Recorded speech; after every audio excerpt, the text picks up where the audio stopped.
feel free to check that out. It looks like we do have some flyers going on. What are the lap times looking like, Carla? So we already have a 1:45.6 by Dai Yoshihara. He's driving the new Supra today. I believe that's the HKS car that was actually at SEMA, if in case anyone caught that. We also have another 148.5 by Cody Miles and his Subaru. And then we have a 148.6 by Gabriel Shedid. Got a few cars here, a few people that I'd say I've never announced for. So Gabriel, I have never seen him out here, but he's already running a very respectable time. Out there right now, just so you guys know, we got Dai Yoshihara, Cody Miles, Gabriel Shadid, Rhett Panther in his beautiful S2000. We got Justin Taylor Unlimited, Adam Swan, Johnny Hernandez in his street Subaru. He actually won this event last year. He was very close to the street all-wheel drive and overall street record held by Marcos Malonis. Amir's out there. He's actually already run a 148.8 in limited class, and then Tom Tang is at a 151 in his wheel-to-wheel track spec Auto Sports BMW. That's a gorgeous car.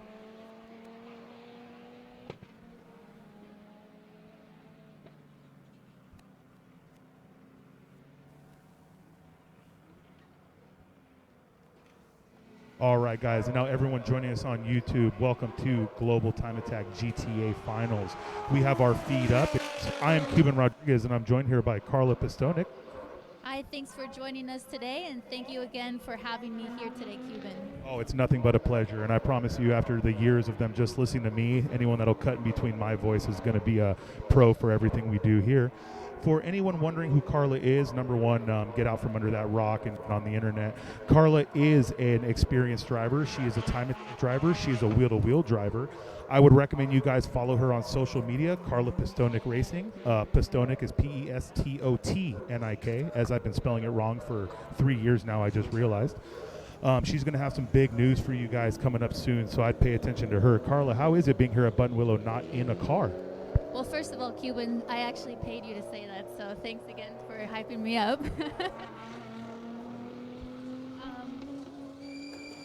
All right, guys, so really quick, I do want you to know we have something new with this event and everything moving forward. We will have the leaderboard on stream at all times, guys. No more having to go back and forth between the race app or on screen. Our live stream crew and our technical crew, I would love to give all the respect to John Villa in the world. That would be John Villa. It is 2 words, folks. I would love to give him all the love in the world. He's been working hard with our live stream crew. I will plug those guys in a little bit, though I love them to death. We are here with live timing and scoring, but for anyone not watching on stream, remember you can go to racehero.io or download the Race Hero app. That way you can not just see the time, but you'll see the classes they're in. So just so you understand, Dai Yoshihara is the fastest right now, but he's an unlimited, while, say, Cody Miles, the third, is actually a limited class car. So this is going to be the first session of the fastest cars. Carla, go ahead and let them know how the track's laid out so far. So it's looking like we're going to see some fast lap times these first couple of sessions. So, yeah, it's exciting to see Dai Yoshihara already putting it down. It looks like he's probably going to be even going a little bit faster as well. And you know what? It's funny because Dai Yoshihara is out here in a car that just came from SEMA. It is a beautiful A90 Supra. I'm sure you're going to see plenty of those on stream. It seems every time a new car comes out, people are willing to throw oodles of cash at it just to get them out here and be competitive. And we have quite a few new Supras here this weekend. Cuban, do you know how many we have? You know, I was out there teching cars this morning, and me solo, I teched 6 Supras, and I know there were probably 3 or 4 more. So we have a few enthusiasts. Personally, I know Jarrell Natividad. He's running a super enthusiast. I will say that Jackie Ding's new A90 is probably the most beautiful street class super I have ever seen. Any of you guys that don't know Jackie Ding, you can know that he went through a little bit of struggles earlier this year, but he came back stronger than ever, and it looks like he's going to be out there ready to set some hot laps. Looks like the new Supra might end up being the new S2000 at Global Time Attack Super Lap Battle. That's bad news for Carla because she might have to get rid of her S2000.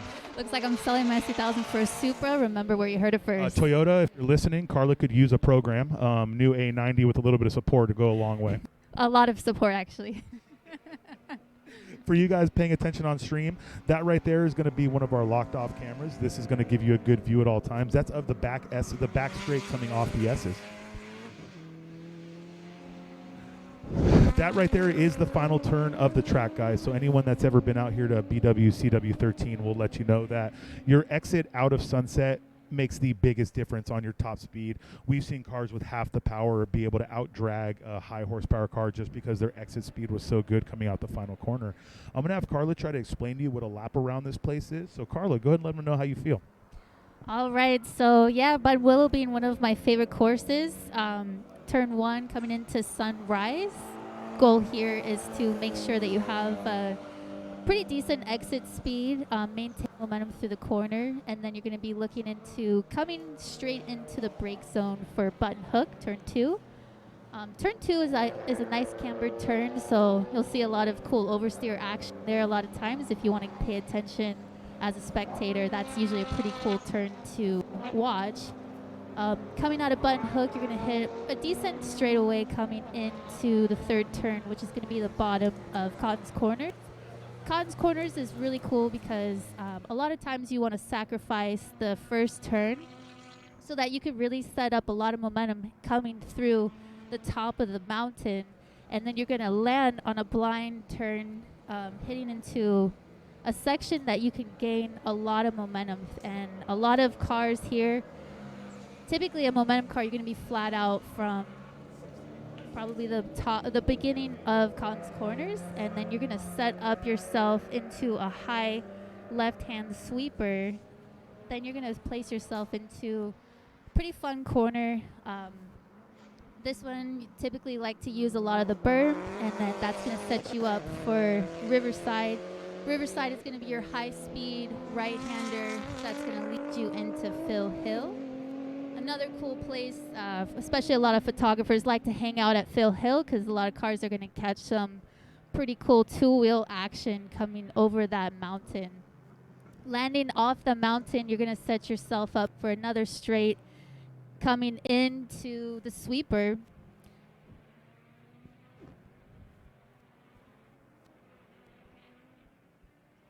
And coming out of sweeper, you're going to set yourself up through a couple of sections where you can gain a lot of high speed. It's almost like a straightaway, and then coming out of that straightaway, you're going to come into Sunset, which is the last turn. Sunset is a little bit of a tricky corner. It's really a crucial corner because you're going to set up your front straight speed. So in case you guys were wondering about a couple of these corners Carla was talking about, that was Johnny Hernandez going through Bus Stop. Bus Stop is going to be one of the dirtiest parts on the track. As Carla said, you have to use probably 3/4 of your car over the berm of Bus Stop to get the best rotation. But of course, that has a lot to do with how your car is set up. So there's a couple places where not only photographers but spectators like to watch the most. They'll watch people going through Bus Stop. They'll watch people going over Phil Hill, as she said, because if you don't set up well there, you'll get a little off. You'll go off to the left. Sunset is the most quote-unquote exciting part of the track because she'll let you know that it is so tricky to set up that if you brake too late or you turn too late, you tend to go off deep. That's probably the most dangerous section of the track because that's where people can try and save it, spin it out, put it in the wall. We've had some history of that in the past. So what do you think is the hardest part for you on this track, Carla? I would think Sunset is probably a difficult turn. Naturally, you want to turn in a little too early. However, if you do turn in early on that turn, you're going to be pushed out on the exit of the turn. And a lot of times that means you're going to either end up in the dirt on the exit of the turn. And when that happens, it's not necessarily the end of the world. Just stay in it. But a lot of times, sometimes drivers can hook a tire on the edge of that berm between the dirt and the berm. And then we'll see a lot of spins going directly into the wall. So it's a high-speed turn, usually pretty bad crash if that does happen. But I would say, personally, for me, my most important section of this track is setting up the beginning of Cotton's Corners. I would say that's the most important section, at least for me, because I typically drive momentum cars, because that was really going to set up all of your momentum for, I would say, probably 3/4 of the entire lap. I'd say watching people's lap times, that's actually probably the most. Really quick to cut us off, guys, it does look like we have a red flag. It does look like we have a red flag. Just so you guys know what a red flag is, that means there's an incident on track. It is either over by turn 2 where we don't have coverage or over in the S's. Actually, it looks like it's going to be coming into Cotton's Corners. Okay, there we go, guys. So it does look like it may be into the entrance of Cotton. We'll try to get you a little bit more info as it is. For anyone wondering, we do have cars stopped on track. When you get a red flag, you stop next to the nearest flag station. That way the flagger can see you, you can see the flagger. Red flag basically means that we're about to have safety on track. There is something serious going on and they don't want moving cars. So as soon as we get a little bit more info on this one, guys, we'll let you know. But every car stopped right now that you see stopped next to a flagger, so they're waiting for the word to get rolling again. Yeah, typically this flag is only used in very emergency situations, so we hope that everything is going to be okay. Unfortunately for the other drivers, this could often mean that this might mean that their car is going to overheat since they've been running hard, and then now all of a sudden the car has to come to a complete stop. So not a whole lot of time for cooling. We hope that we don't see any mechanical failures from the other cars that are stopped on track. We do have a car coming out on track right now, so we're hoping to get this cleared up as quickly as possible. So while we're waiting on that, we'll go back to Cotton Corners, guys. Whenever you watch a lap of this track, anyone who's run a significant fast lap, you'd see them going into Cotton Corners. That'll be the setup of corners after the button hook turn 2. That is the epitome of slower is faster. Everyone naturally wants to go in and hit the apex as fast as they can, but it just ruins your setup on the exit. The first 2 corners are what you would call a throwaway corners. You want to just be nice and smooth, so when you go up and over the hill and exit, you can carry as much speed as possible through the truck stop, bus stop complex, because that will gain you much more lap time than going fast through Cotton Corners ever will. Yeah, and I totally agree with that as well.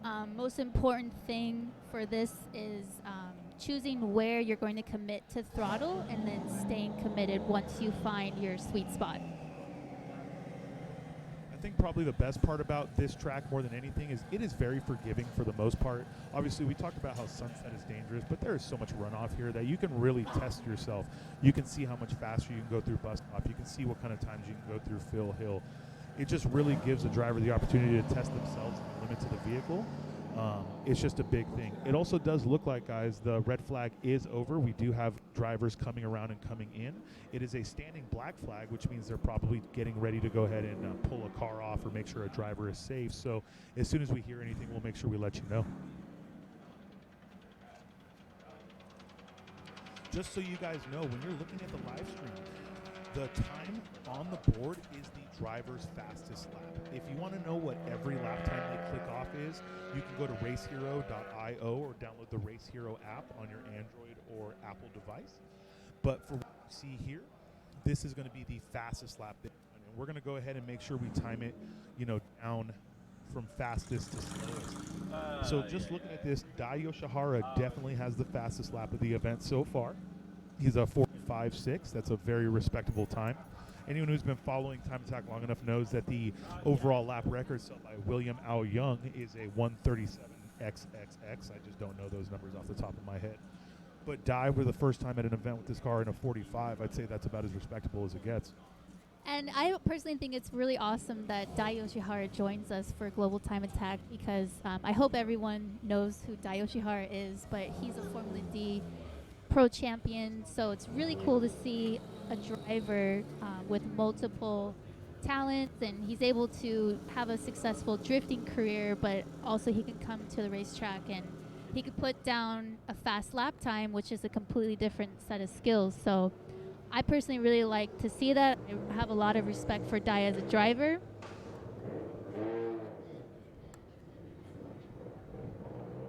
Yeah, so just so you guys know, Dai is a master of all disciplines. He is a drifter by trade, but anyone that doesn't know will know that he was grip racing before he was drift racing. So you'll see Dai in 2 different classes here, but let's go ahead and let you know what's going on right now. Looks like drivers are going to be exiting the track right now. We do have a black flag, and we might have a little bit of time to get another couple laps in for this session. It looks like they're actually starting to line up the next session, and with it being a red flag and the red and white flag is out right now, so it looks like they're still taking care of things on track. I'm sure we have Group 2, Station 1 lining up as we speak. I do see Sean Cagel out there in his beautiful red Corvette with the American flag on the back. Nothing but love for him. Anyone that watched last year knows that Sean went through probably one of the most devastating fires we've seen at Global Time Attack. or any event I've personally been to. His car burned down over there by Cotton Corners.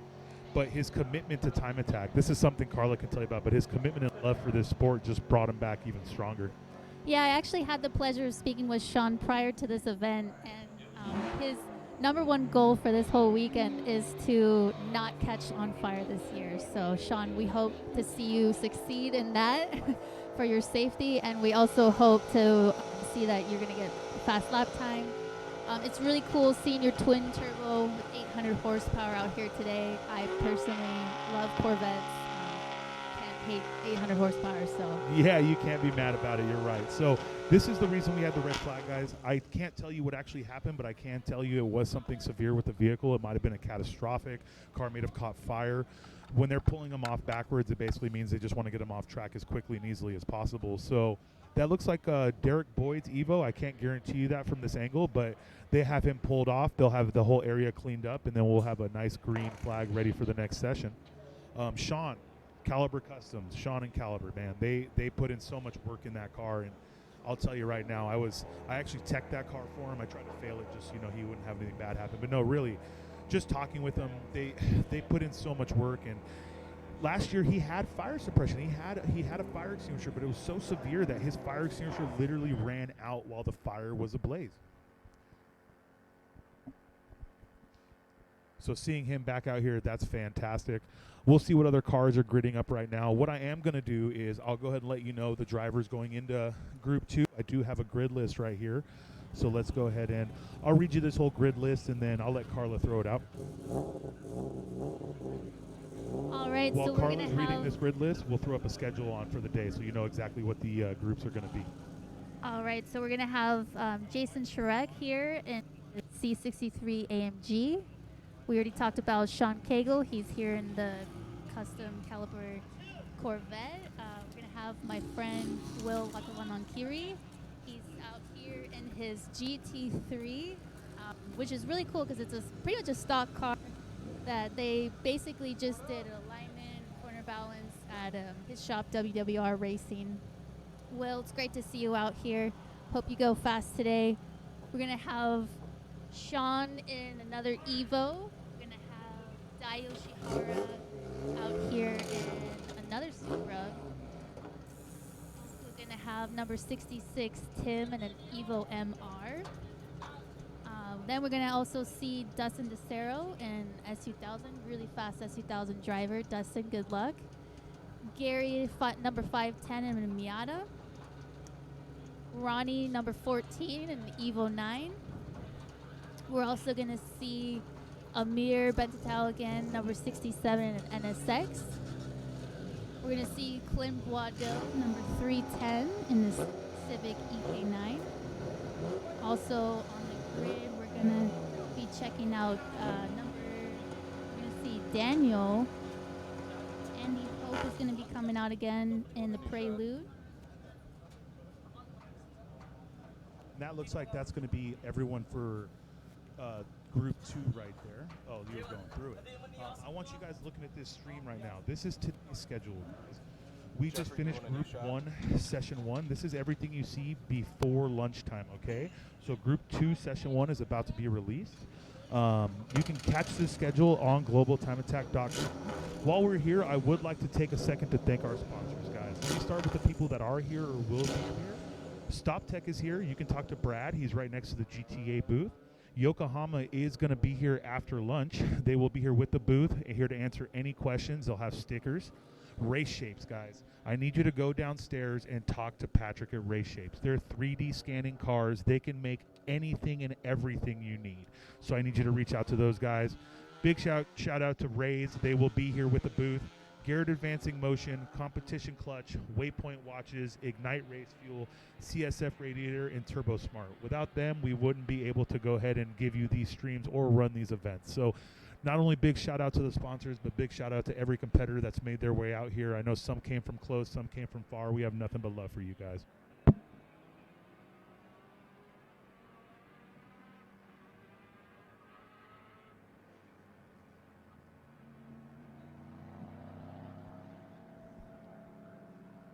Group 2, Session 1 is going live, folks. Group 2, Session 1 is going live.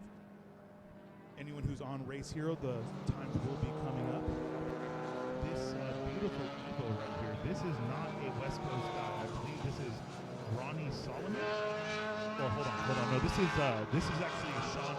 Okay, listen, guys, I don't want to butcher his name. This is Sean K. Let me talk to you about Sean K for a second.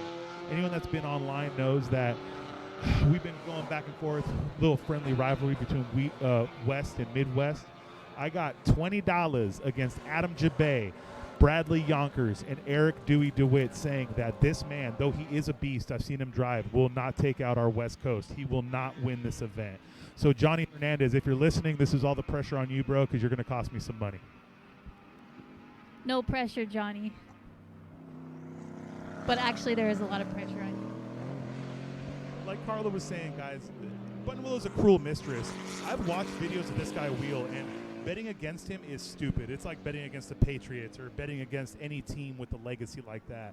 But I got the faith that my boy that's been running this track forever, he has what it takes to win this event. And he's already ran a 49 on his first lap last session. So my money is on Johnny. But if this man comes out and takes the big crown, nothing but respect. So it's really cool seeing a couple of my friends and some of the fastest S2000 drivers on the West Coast. Dustin DeCero, Chris Elders, really respectable drivers. Looks like they're both laying it down this first hot lap here. So it's going to be interesting to see how fast they go. Both of them are really close to cracking 150, so we'll see what happens. There's Sean Cage on his first flyer here at Buttonwillow during the event. They got a little bit of testing done, but from what I know, he hasn't put it all together. He was testing some areas, making sure the package stayed together, making sure the car stayed strong. So hopefully we'll see a nice time laid out. I believe he will be the first one past checkered, so we'll go ahead and see what time he lays out. On the stream, it'll be on the left, and then on racehero.io, it's there. Ooh. So let's go ahead and get a shot of, there it is, guys. We had a real hard off. This is what Carlo was talking about bus stop itself. Carlo, let him know what you think happened right there.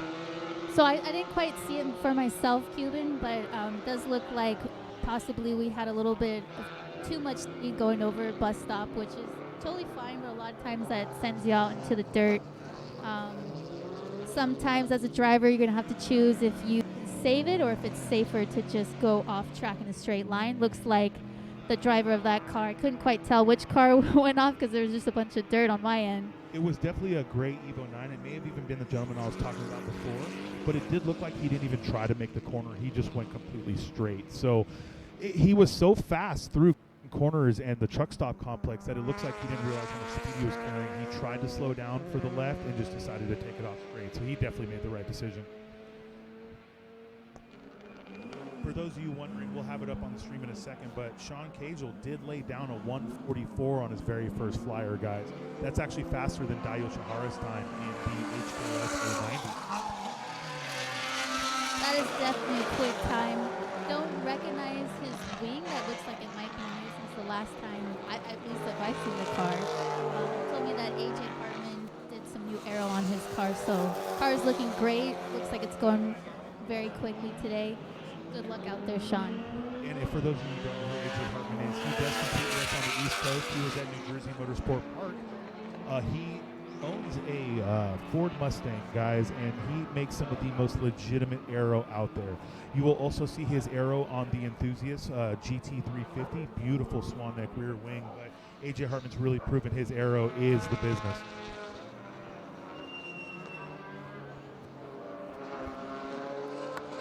We have Chris Elders clocking in a 151.3.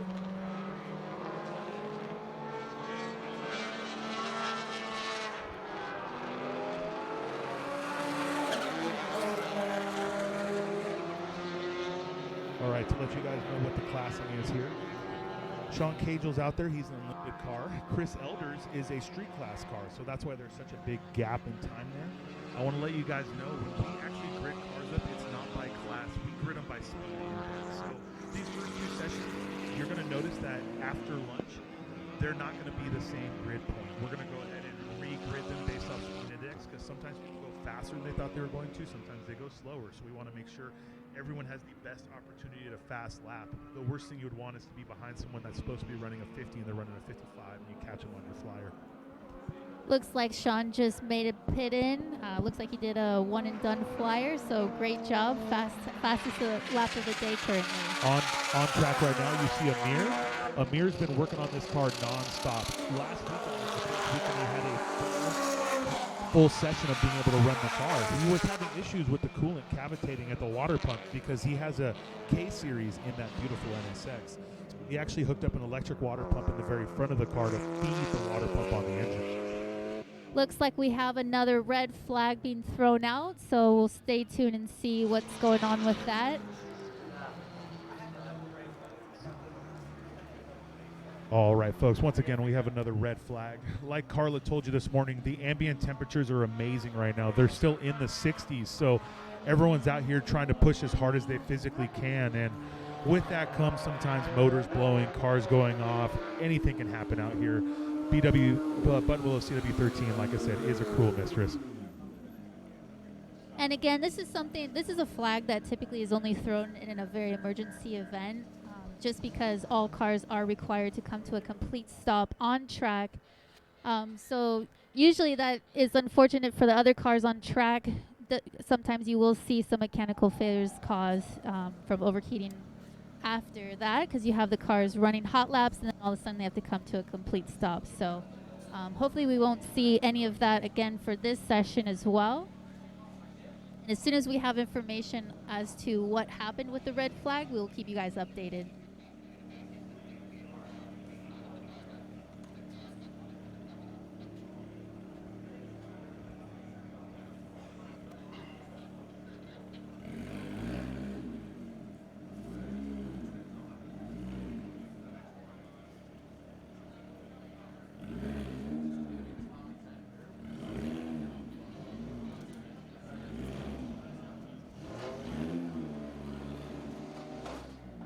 Hey guys, so I just want you to know our timing system is taking a second to update. It'll show flag status is green, but we are under a red flag. I'm hearing from race control that there was a fire down on the back side of the track. That's going to be around Phil Hill and then Sweeper and S's. I can't physically see it from the tower, so it's in one of the hidden areas, but we'll let you know. We'll give you an update as soon as we have it. Once again, guys, this is the first sessions of the day. Anyone that's driven this track knows a 68-degree ambient temp, some sun on track. This is the best time to lay down a flyer. Sean Cagel did a 44. Dayo Chihara did a 45. These track conditions are amazing, so people are really pushing it. If it was a boosted cars love this weather. It's just the thick, dense air just spools them up, makes them create immense amount of power. And as Carlo will tell you, she's actually driven some very high-strung time attack cars. These cars really are at the limit. Right, both the drivers and the car are at the limit here. So something like this where the car has to come to a complete stop without any cooling is going to be usually kind of detrimental for that car, but hopefully we won't see an issue with that.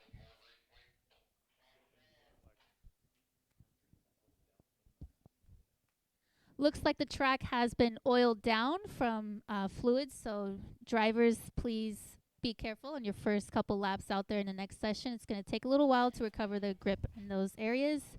At the moment, I'm not quite sure exactly where the oil fluid is down, but it looks like it's going to be at a minimum on the back straight near Sweeper. And just for anyone that's wondering, we obviously do clean up the oil. The track has an amazing crew that takes care of that. But anyone that's driven over oil dry will know that it just gets a little sketchy. The stuff they put on it, you could call it glorified kitty litter if you wanted to. It works very well at sucking the oil up. But it's just like driving over dust or dirt. You know, it's not going to give you maximum traction. So the first few times around after the oil dry is going to be the sketchiest. But the crew here at Buttonwillow Raceway Park really does put in work. So we'll get this cleaned up, and it may be difficult for us to have more time on this session, but we'll go ahead and get it cleaned up for the guys in next session. I'm going to go ahead and have my live stream guys put the schedule back up. I'm going to go ahead and have my live stream guys put the schedule back up so you guys, we can talk about what's going on now. And then so anyone who's just tuning in will know exactly what time is going out. We do have the driver's list on globaltimeattack.com. The schedule is also there, but for anyone just watching right now wondering what's going on, the leaderboard, as you can see, Sean Cagel laid the fastest time. So here's the schedule we have so far. Carlo, I believe we're at Group 2, Session 1. So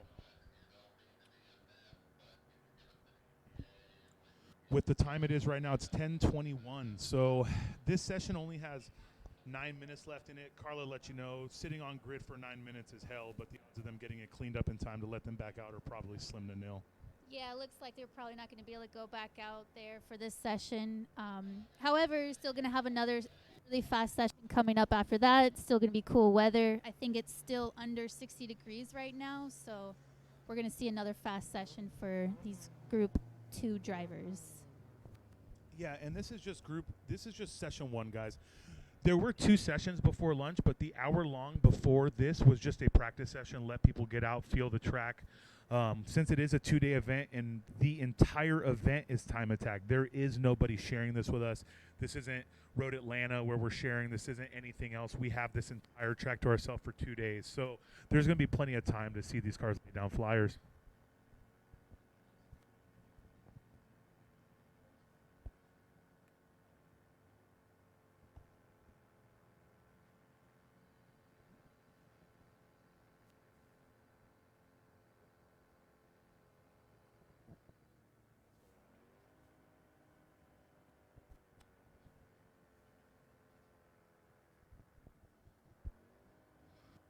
All right, folks. So I've just heard from Race Control. They are going to checker this. It's going to stay red till the car's off, and it's going to be checkered flag. So for you guys out there, once again, thank you for tuning in with us. Thank you for watching GTA Finals. Thank you for being with Carla and I.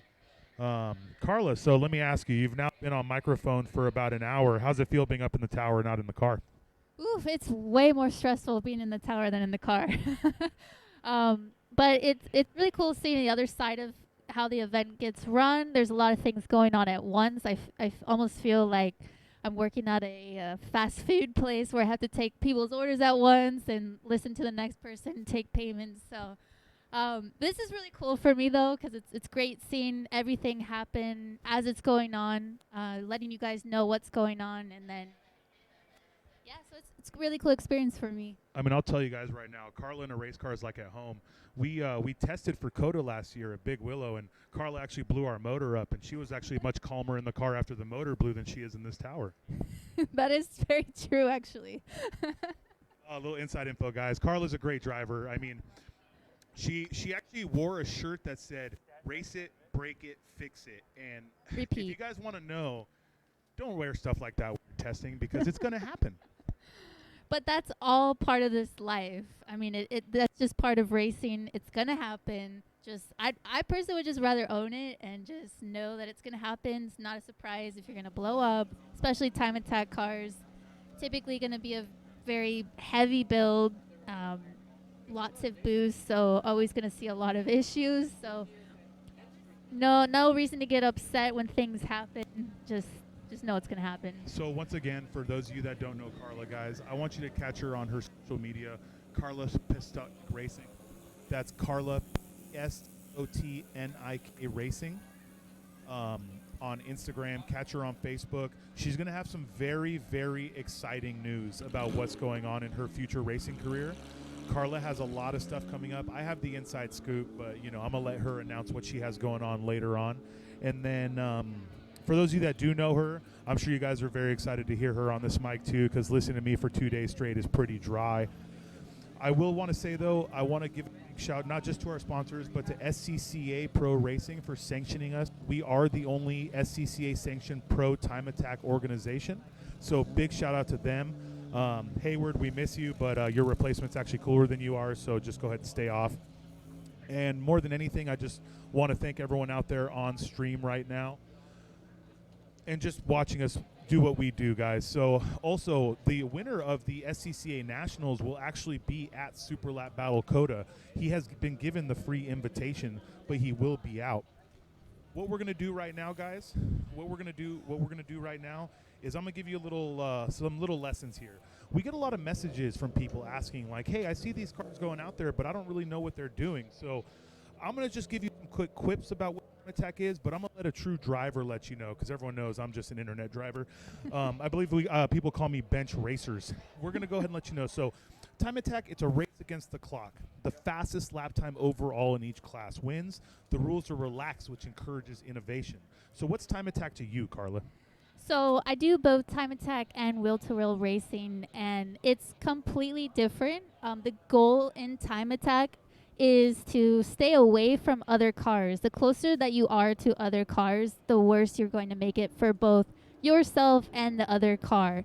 So the goal is to get great spacing so that you can put down the ultimate fastest lap that you can possibly get out of the car.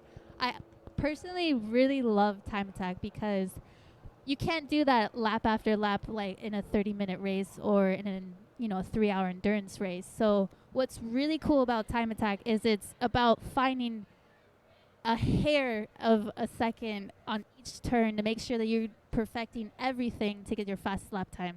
So a lot of people always wonder why, okay, why don't I just go buy a Porsche Cup car and go run time attack and have the best chassis? Well, there's something that a lot of people will know about time attack if you've been in it. There's something called the spirit of time attack.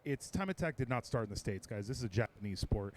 Time attack is a production vehicle. This is a road-going car that you have turned into what most people call a rocket ship, okay? So all these cars with the crazy wings, crazy arrow, these all started as cars that you could buy from the factory. So if you do happen to see a tube chassis car or a cup car or IMSA race car, we have had them at events. They actually run in a class called Pro-Am. Pro Comp. Pro Comp allows you to go out there, do exhibition laps, but at the end of the day, those guys are not counted towards the true records, the true winners, and all that. There's 4 traditional classes for time attack. We have enthusiast class, which would be the most strict class possible, very minimal aero, very minimal mods, full interior. There is street class, which this is the most contested class on the internet. Street class means street tire class, folks. These cars are allowed as much power as they want, a good amount of aero. You can strip the car from B pillar back. They can have full cages, just no gussets. Limited and unlimited, as you can tell as these classes go, they're just getting more relaxed on the rules and more relaxed on the rules. Carla, you've driven basically every class. What class do you think is the hardest to actually be competitive in? And I don't think unlimited is going to be the answer. Yeah, actually, I wouldn't say unlimited. I've never personally built an unlimited class car, just something I can't afford to. But I have to say that street class is going to definitely be a very competitive class. Really hard to do very well in, and to stand on the top podium steps in street class really says a lot about not only the driver, but everybody that's behind the car in the full build, setting up the car. Just everything that goes into it. Street class, we have probably, how many cars are in street class this year? We have 40 cars in street class. That is insane. So it's really cool to see. I personally used to run street class in my 2000. A lot of super fast cars, a lot of cars that will never be driven on the actual street, but they do run street tires. Yeah, and they do have to be registered. They do have to be insured, okay? So these are not like fully built. And the biggest thing about it is they cannot be driven by professional drivers, okay? So street class is still driven by an amateur driver. A pro driver is anyone that is paid to drive race cars or a paid driving instructor. So those guys would not be allowed to race in street class. But people think street class is quote-unquote an entry level, but we have 40 cars, people from all around the states trying to compete in street because, truth be told, it's probably the most attainable to the average shop, and it's the most attainable class for the everyday person.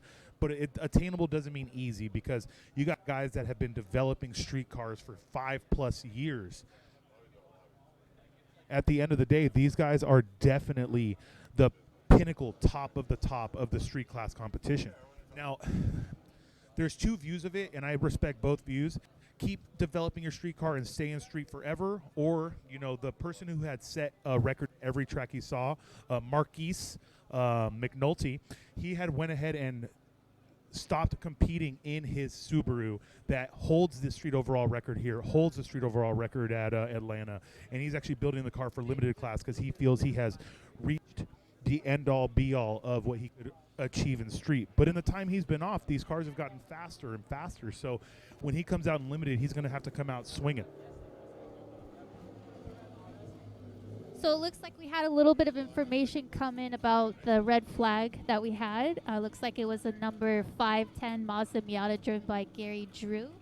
Looks like we had a car fire, but it seems that the driver is okay. Car is pulled off track, and they're just cleaning up the sections of the track that there was oil spill. So should be seeing the cars going back on track pretty soon. For those of you wondering, we are going to stay on schedule, guys. We have so much runtime that if this does cut into the next guys by a couple minutes, it's going to cut into them. We're going to stay on schedule to lunch, and then they'll have a nice open track after. Like any big event like this, I'll be very honest, people are pushing to the max the first time out. So as the day goes on, you should be seeing less incidents. And people do respect the fact that people want to lay flyers. So these 2 red flags were not caused by someone doing something stupid. They were caused by the fact that these cars are pushed to the limit, and you're out here under aero load. They have mad horsepower, and all of those things combined along with a driver pushing it to the max, just sometimes it could be a small 10-cent part. Other times it could be something serious that lets go.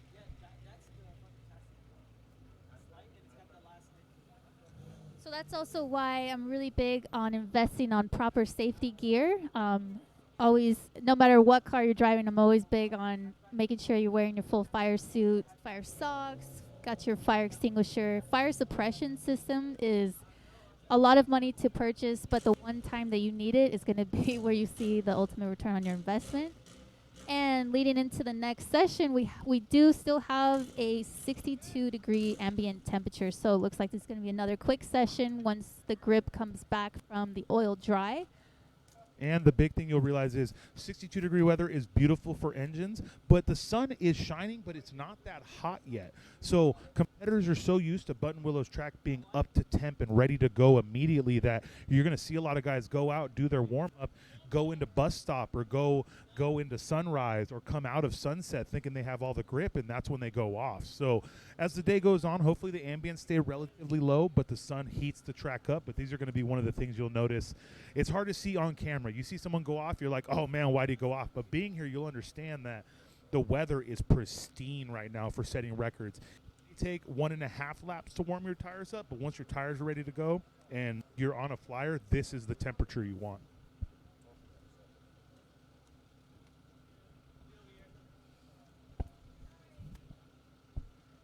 So guys, this is our schedule that takes us to lunch. I do want you to know that we will take a 1-hour break from 11:45 to 12:45. They will clean up the track. They'll go ahead and get everything ready to go for after lunch. We want to give every competitor the chance to run the best lap possible. So we clean it up. After lunch, you go ahead and see what's going on stream right now. This is going to be our after lunch schedule. And as you can see, it's a little bit more jam-packed, but because our pre-lunch schedule had an hour-long practice session in it, it was just much easier to see. It looks like we will be going hot soon. I do see cars gridding up. Carla, do you see anyone on this grid you think is going to lay down a flyer? I do see the Renner car. They have always been relatively fast when they lay it down. I see Sally out there. Steven Cronenberger made it back from Texas just for this event. And for anyone wondering, this white and pink and blue Honda Civic SI driven by the prissy Brian Tyson. He used to drive American Muscle. Now he drives a nice pink and white and blue Honda Civic. Looks like we're going to be seeing a couple of new Supras in this session as well. So it's going to be really cool to see what those cars can put down since they are new chassis. Not a whole lot of people have driven them at this track. So really excited to see what they can do. I believe we have Matt Rohana is going to be driving a relatively stock Supra on this session. So Matt also is a very solid S2000 driver. He's definitely one of the quickest S2000 drivers on the West Coast. He's going to do really well in this chassis, I feel. It's going to really do well with the talents that he has. So good luck, Matt. Good luck to everyone going out on this session. And it does look like we're going hot. It's being led out by Shailin Wu. I love seeing Shailin out here. He's an East Coast guy. Towards the back, I do see Mike Kang. Anyone that knows Mike Kang knows he won an enthusiast championship in his BRZ FRS, and it's nice to see him in a new A90. I guess he was just over having a slow chassis and wanted a faster one.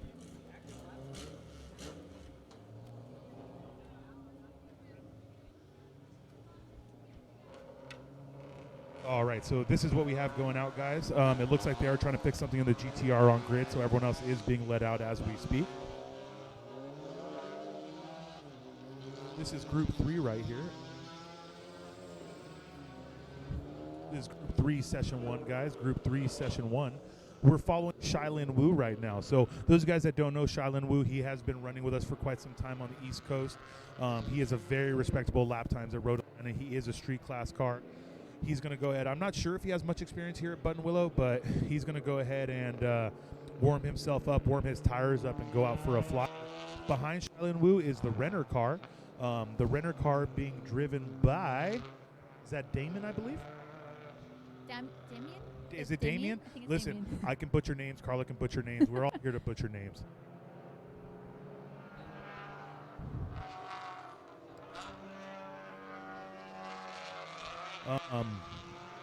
So behind, I do want to talk about behind Renner, okay?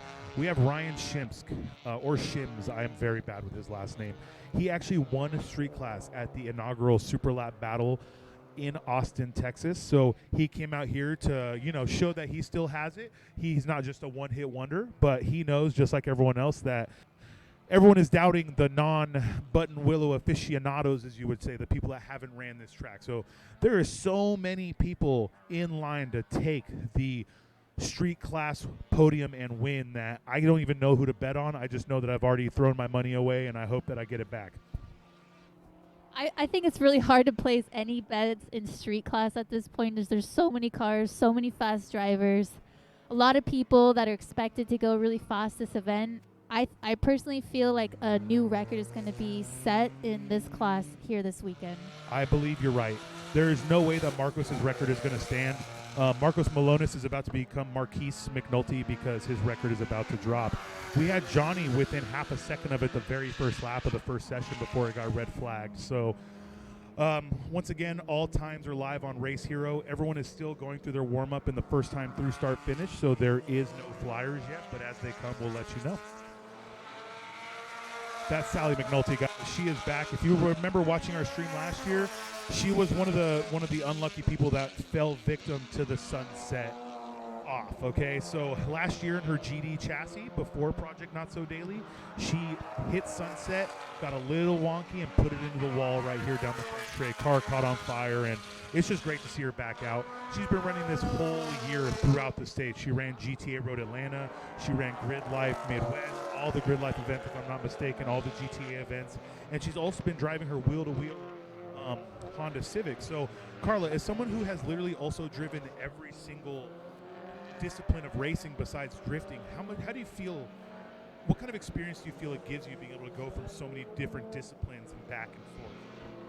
I think it's a great way to hone in your skills and really push yourself as a driver. Each discipline of racing requires a certain set of skills. So it's great to see that Sally is utilizing herself in multiple types of racing, improving herself as a driver. And really that's what it's all about. You can never stop improving. Yeah, no, and I agree. And the biggest thing is, getting back on that horse, guys. Anyone that's ever done anything, whether it's riding a horse and falling off, whether it's riding your dirt bike and breaking a rib, whether it's driving a race car and putting it into a wall. Sally actually had an incident at Road Atlanta or a couple years ago, came back out and laid it down. Sally has been on the podium here, guys. She knows what it's like to race at GTA Finals. She understands the pressure, and for her to show up in a very, very well-developed VA chassis, Project Not So Daily, IAG has put in a lot of work in this car, and she's been driving the wheels off of it. So hopefully we can see her lay down some fast laps.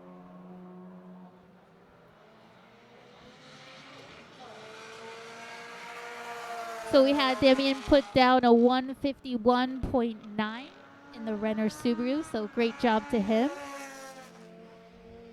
It's nice to see them out there on the first session, too. Here we go, guys. These are the times up there. So Ryan Shims, guys, at a 53.2. This is the Super Lap Battle winner. He has what you call, he will always tell you he has a true street car. Obviously, we like to build to the spec of the class. His car is a little mild. You can tell by the arrow on it. It has a much smaller wing, not a crazy splitter. But see this section? Go ahead and tell him. See how he's going through the truck stop, bus stop complex right there? This is where Carla was telling you carrying your speed is most important.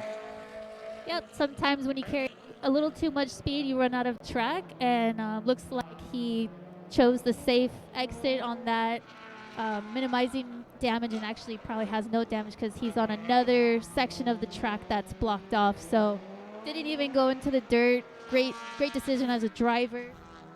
That part of the track would actually be used under the one orientation of Buttonwillow. So we race CW13, guys. CW13 is the time attack orientation of this track. 13 corners, 2.7 miles.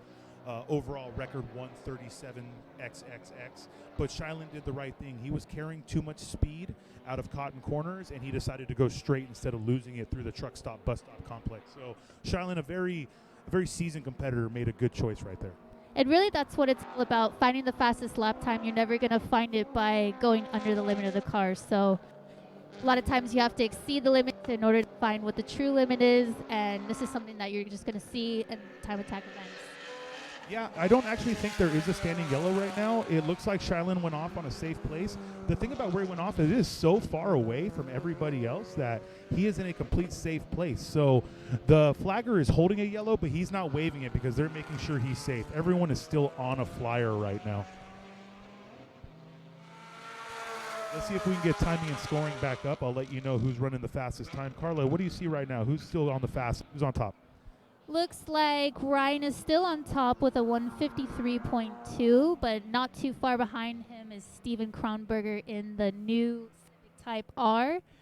He ran a 153.3. That is a phenomenal time for the Type R. Let me tell you about Steven, guys. I think that's faster than he's ran here before on street tires. Steven actually does have a video on his YouTube channel of him chasing down and passing supercars on slicks. But he moved to Texas not too long ago. He was a SoCal native, and he decided to sign up and bring his car back out. It has basically no changes on it. JRZ suspension, Titan 7 wheels, a 285, 255 stagger, if I'm not mistaken. But as a driver, he really lays it down. Looks like we just got Damien with a 151.9. He's going to be the fastest driver of the session. And like you just saw right there, A90 on A90 Violence. We had two red A90 Supras pushing down the front straight. So that's always great to see. These new chassis out here. Time Attack, 10 years ago, it was always, Evos, STIs, S2000s, Civics. People were building older chassis because there was so much more readily available parts. Now you see development coming into this sport. People taking brand new cars and going, hey, we're going to take a new car off the lot. We're going to make it fast. You have HKS with Dai Yoshihara. You have Evasive with another A90. You have Jackie Ding, who has been through the ringer with an A90. He's on his second one, and he's out here pushing strong. So these guys, they don't just want to come out with the EGs and the DC2s and the STI GD chassis and the Evo 8s and 9s. What you see here, of course, is two A90s on each other. Is that three? Oh, they're being chased down by a Miata. So this is Time Attack, guys. It has changed so much in the last 10 years, and I'm so happy to say we've been in this sport from the beginning, because seeing it grow and where it is now is just something completely different. It's like Steve's still going for another lap. Let's see what he ran for that session. We still have quite a few FK8s though, guys. You see this stock body Type R, no wing, nothing. He's out there, I believe, in enthusiast class. Last year was the year of the FK8s. This year is the year of the A90s. These were two brand new chassis that came out. It looks like we do have safety though. We do have safety going out on track. I believe we'll have a yellow around the button hook. I just watched. So what you're going to see is a white flag. This is not wheel-to-wheel racing, guys. White flag does not mean this is your final lap. White flag means that there is safety on course. You have to be careful. So most guys will slow down, back off. If there's safety on course, you're not going to set your fastest lap. Looks like we had it off at bus stop here. Another driver just pushing the limits a little bit, which is totally acceptable.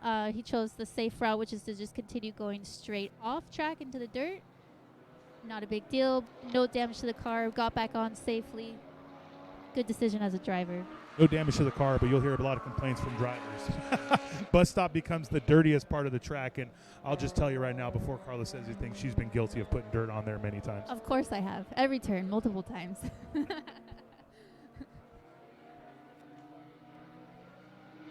So right here, I believe this is Jarrell Nativit. No, that right there is actually Jackie Ding in his brand new A90, guys, street class car. He just had Spade Sport finish all of his carbon. So brand new Spade Sport front splitter, brand new hood, and brand new spoiler. That's probably one of the best looking A90s I've seen. And right here, we do have safety going to pick up Shylin Wu. So it is still green, but it's going to be a white flag green, guys. So now that safety's in the middle of the course, you probably won't see any more fast lap.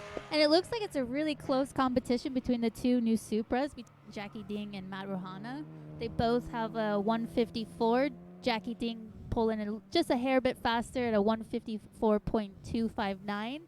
Matt Rohana 154.397. So that is a really tight battle. It's really cool to see that. 1400s right there. And I saw Jackie online the other day. He said he'd be very happy with a 53, but I'll be real honest with you. He pulled a 53 in his S2000, I believe. So I wouldn't be surprised to see him tune it in a little bit more and run an even faster lap time. Yeah, it's great to see both Jackie Ding and Matt Rohana, fast S2000 drivers, going into the new Super chassis.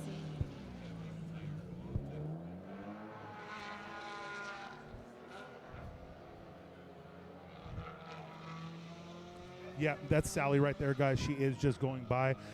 She can continue a flyer, by the way, because as we talked about, Shaolin Wu took an entire different section of the track to go ahead and go off. So everyone is still completely safe to run as we speak.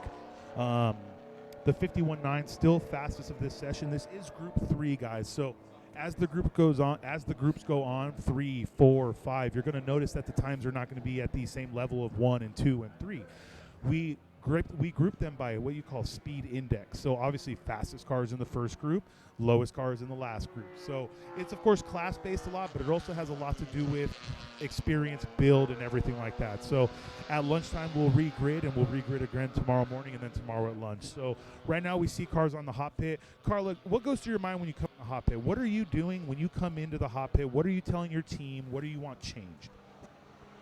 Basically, I mean, you just want to get in there to a stop as quickly as possible and safely within the speed limit through the hot pits. But basically what we want to do is check the tire pressures, make sure if there's something specifically that I felt I want them to lower the rear or lower the fronts. Basically just a quick note to whoever's out there for me. And if I felt anything strange, maybe hear like a little vibration from the rear, nice way to tell the team real quick to just take a look, make sure everything's okay. So you as a driver, you're really in tune with the car. You feel like, let's say you have a little bit too much understeer, you need to remove some pressure in the front or add pressure in the rear, or too much oversteer, take it down a little bit. Do you do a lot of suspension adjustment too, or is it just tire pressure? You can. It depends on what chassis you're driving. Sometimes suspension changes aren't very easy to do very quickly in the hot pits. Some cars, it's pretty quick to make a quick adjustment and tune out something as simple as a little bit of a high-speed push. Or just so you guys see right now on the live stream, the Unlimited Class Miata Helmuth, I believe his first name is Ryan Helmuth. He just ran a 50.9 to take the fastest in the session right now. So he's definitely out there laying a flyer. This is a Miata in Unlimited Class. Obviously, it's not an extreme build. He's just laying very respectable lap times. This back section right here, in case you guys were wondering, sometimes you'll see him going fast, sometimes not. That turn-in is actually for the pop pit, so that way you know exactly why they're coming in and then making a left, and you don't see them back on track. This is Riverside, guys. This is the corner Carlo was talking about. When you come at a bus stop, it's a banked, high-speed right-hander. The whole goal of Riverside is to stay wide open throttle all the way to Phil Hill. Obviously, there's a lot of chassis work that has to happen, a lot of aero, and as Carlo will tell you, a lot of driver mod. Just to say, you really got to have more than one ball to do that corner, unlike basketball and baseball. Okay, racing is the only sport that requires multiple balls. I mean, every turn is crucial on setting up the correct race line, but through Riverside, it's really crucial. It's a high-speed turn. A lot of times you can't really see the edge of the track until you're right there at the edge of the track or exceeding the edge of the track. So it's a flat surface out there, so it's not the end of the world if you go off in a straight line. See, this is what you were talking about right here, Carla. They're going around the car. They're Jackie Ding's tire pressures.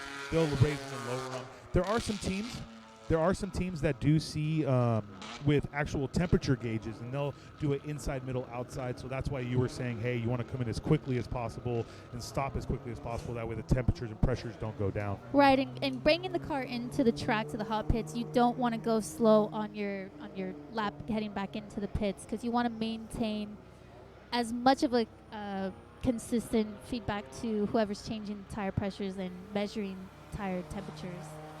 The slower you go, going back into the pits, the more the tires are going to cool down and the less accurate data the team has. Correct. And obviously, experience has a lot to do with that. Carla's been doing this a long time. That's the reason she races for us, and she understands. What you see there is Nick Steniford in his Tarmac Apparel Honda S2000. If you don't know who Nick Steniford is, you have not been following any form of time attack or grassroots racing, because he is the epitome of grassroots racing. He does SCCA, he does NASA, he does GTA, he does Grid Life and Grid Life Touring Cup, which, by the way, guys, will be at Super Lap Battle USA. So for those of you coming to Texas, coming to watch Texas, just know it will be time attack, but we will not be sharing it with Radicals anymore. GLTC will be there doing their wheel-to-wheel racing, so it's going to be very exciting over in Texas. Carla, how do you feel time attack itself has grown from when you started to GTA Finals to COTA to everything going on right now? It's grown tremendously since I first started the sport. I haven't really been in it for that long, but I've been around it for about 5 or 6 years now, and it used to be quite a bit smaller, but now it's something that's really taken over, really set a tone all across America. People all over the world are now watching American Time Attack, and I think there's a lot of room for growth into the future, and this is something definitely to watch. Yeah, and just like you saw out there, that was Mike Kang in a brand new A90 Supra. Mike Kang's been racing and competing for longer than I can remember. It used to be in an S2000, then it was in an FRS, now it's in an A90. It's great to see someone who loves the discipline but continues to grow with the sport as opposed to just sticking back to his laurels.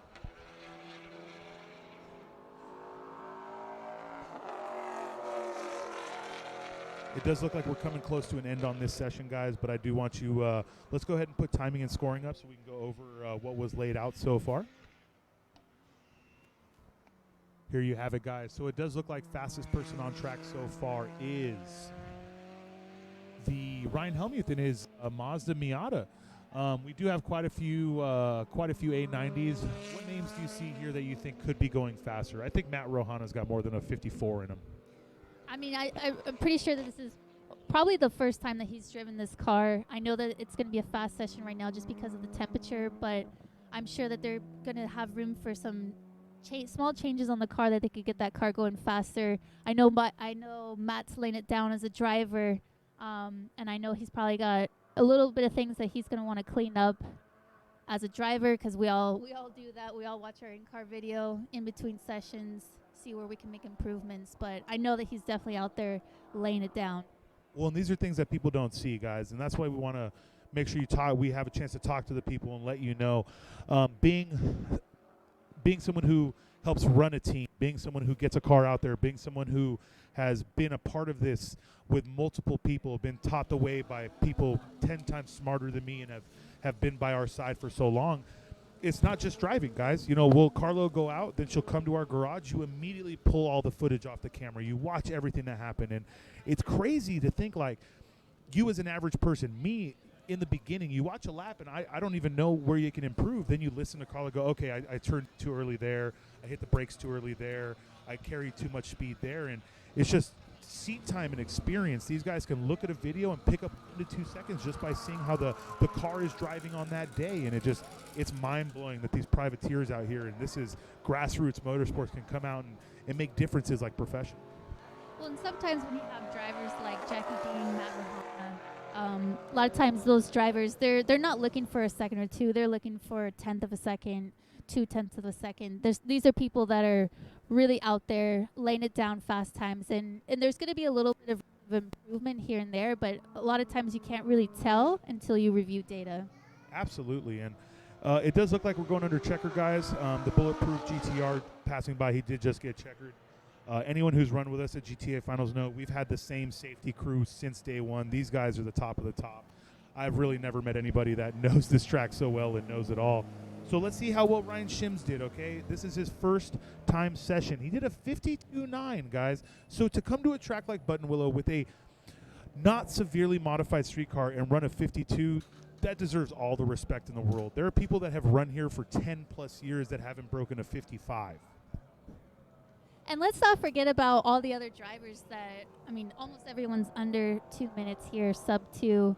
A lot of fast drivers. I know Graham Downey, very solid driver, former SCCA pro driver. Looks like we got a couple of 90s Hondas laying it out there. So I know that these are fast lap times for those specific cars. Well, and anyone that's been coming here will know that 10 years ago, if you were sub 2, you were the hotness. You know what I mean? Doing a 2-minute lap at Buttonwillow in 2009 was wow. But as the development and time has gone on, I mean, to win a class like street class, you have to be sub 50. And even 10 years later, that blows my mind to think, man, if you want to go out here and even be competitive, you better be running a 49. You talk to any SCCA time trial guy, any NASA time trial guy, they'll tell you, holy crap, a 49 in street trim, that's kind of unattainable in their eyes until they see the mods we have and how we run. And it's very attainable once you've learned how we do what we do. Yeah, I always joke that 49 is the new sub 2. It used to be a couple years ago where every driver was pushing to just hit that sub 2 at Buttonwillow, but now it's all about going sub 50. I know. So what you're watching right now, guys, this is Shailin Wu. He's being pulled off. Like we said, he did a really good job of getting it off track and not disturbing anyone else's hot laps. This is what a seasoned competitor does. There is a difference between someone that's been doing this for a long time and someone that's just learning. We want you out here to learn, but these are the things you do learn. If you blow up, if you go off, if you're letting out fluid, you get out of the way as fast as you can. That way everyone else has as much time and as much track as possible to do what they have to do. So what you're watching right now is just everybody coming in. This is the end of the session. It's checkered. They'll bring him in. It doesn't look like there's any fluid coming out. It may have been an axle. It could have been the car shut off. It could be electrical. It could be anything. Or maybe he just felt or heard something and shut her down. I know you as a driver, you'd rather shut it off than keep driving and blow something up.